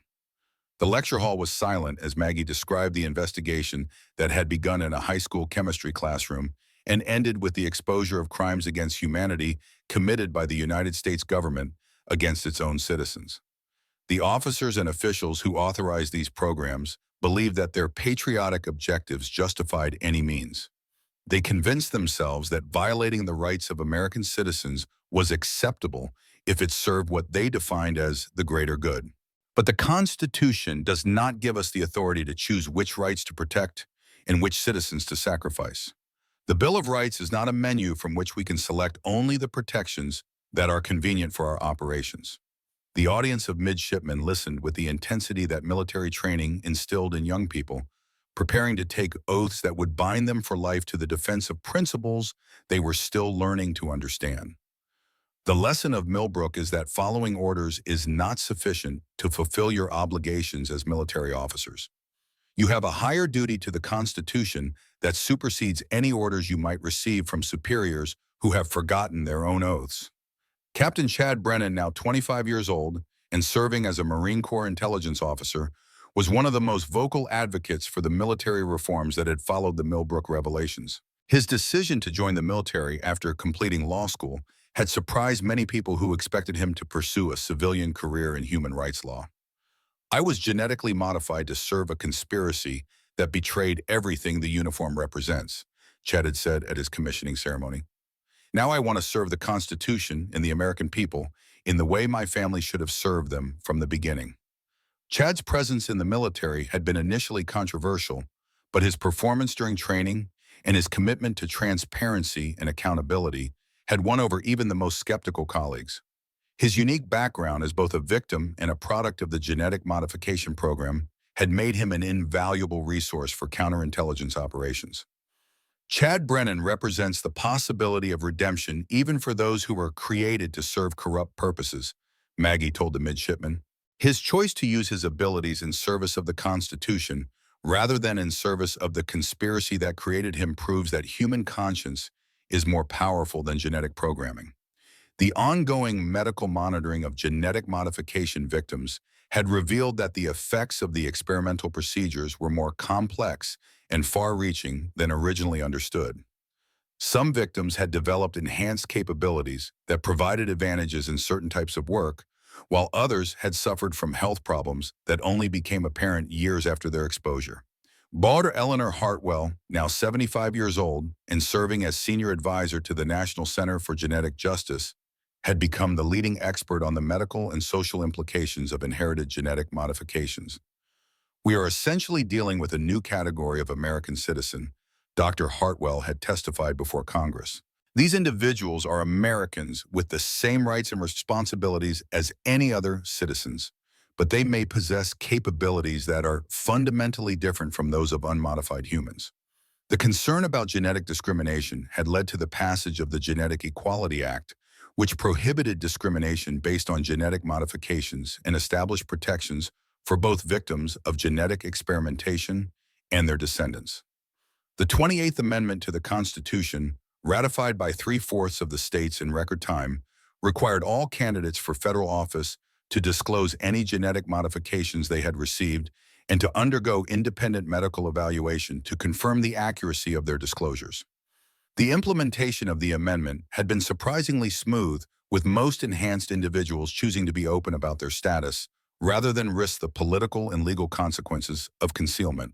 The transparency had led to a new era of political discourse that focused more on policy positions and character than on personal characteristics or background. The genetic modification program taught us that democracy can survive even the most sophisticated attempts to manipulate and control it, Maggie told the Naval Academy audience. But only if citizens remain vigilant and willing to challenge authority when it exceeds its legitimate bounds. The midshipmen who graduate from this academy will inherit a military that is stronger and more accountable because of the reforms that followed the Millbrook revelations. But they will also inherit the responsibility to ensure that such abuses never happen again. After the lecture, Maggie was approached by a group of first-year midshipmen who had questions about the practical application of the principles she had discussed. "General O'Sullivan," one of them asked, "how do we know when an order is illegal if our superiors tell us it's necessary for national security?" You start by understanding that the Constitution is the highest law of the land superior to any order you might receive from any human authority. She replied, if an order requires you to violate the constitutional rights of American citizens, it is illegal regardless of who gives it or what justification is offered. But more importantly, you develop the moral courage to ask difficult questions and to seek independent confirmation when something doesn't feel right. The genetic modification program succeeded for 40 years because too many good people chose not to ask questions that might have been uncomfortable for their superiors. As Maggie flew back to Indiana that evening, she reflected on the long journey that had brought her from a high school chemistry classroom to the podium of the Naval Academy. The investigation that had begun with a teenage bully's threats had ultimately transformed not just her own life, but the entire American understanding of government accountability and individual responsibility. The students she had taught at the Millbrook Institute were now adults working in government journalism education and law enforcement throughout the country. They carried with them the knowledge that even the most powerful conspiracies could be overcome by ordinary citizens who were willing to risk everything for the truth. The midshipmen she had just addressed would soon become military officers responsible for defending the Constitution against threats that hadn't yet emerged. But they would face those challenges with a deeper understanding of their obligations and a stronger commitment to the principles that define their service. As her plane descended toward Indianapolis through the twilight sky, Maggie could see the lights of small towns scattered across the Indiana landscape. Each of those communities represented thousands of American families who were living their lives in freedom because someone had been willing to stand up to government overreach and demand accountability from their elected officials.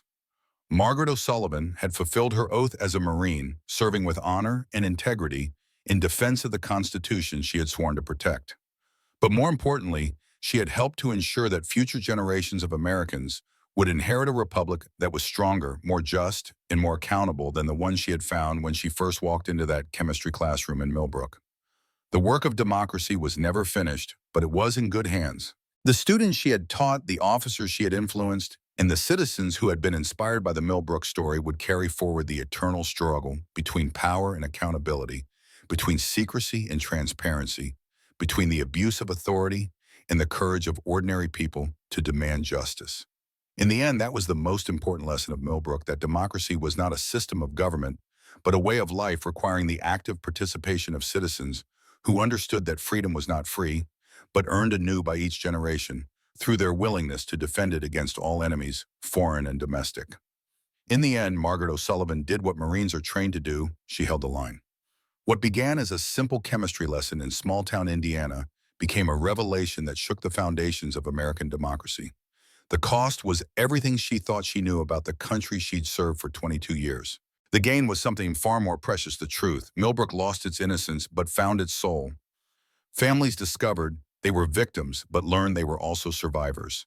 A conspiracy that had operated in the shadows for 4 decades was finally dragged into the light, where lies cannot long endure. Chad Brennan traded his genetic programming for his conscience. Harold Stevenson lived to see his 50-year quest for justice fulfilled. Daughter Eleanor Hartwell's careful documentation became the evidence that brought down a government within the government.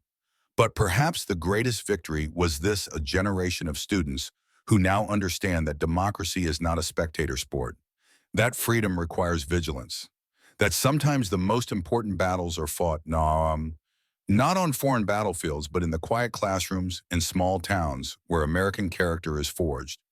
The question isn't whether another Millbrook exists somewhere in America today. The question is whether there's another Margaret O'Sullivan, another ordinary citizen, willing to risk everything for an extraordinary truth. What would you do if you discovered the unthinkable in your own community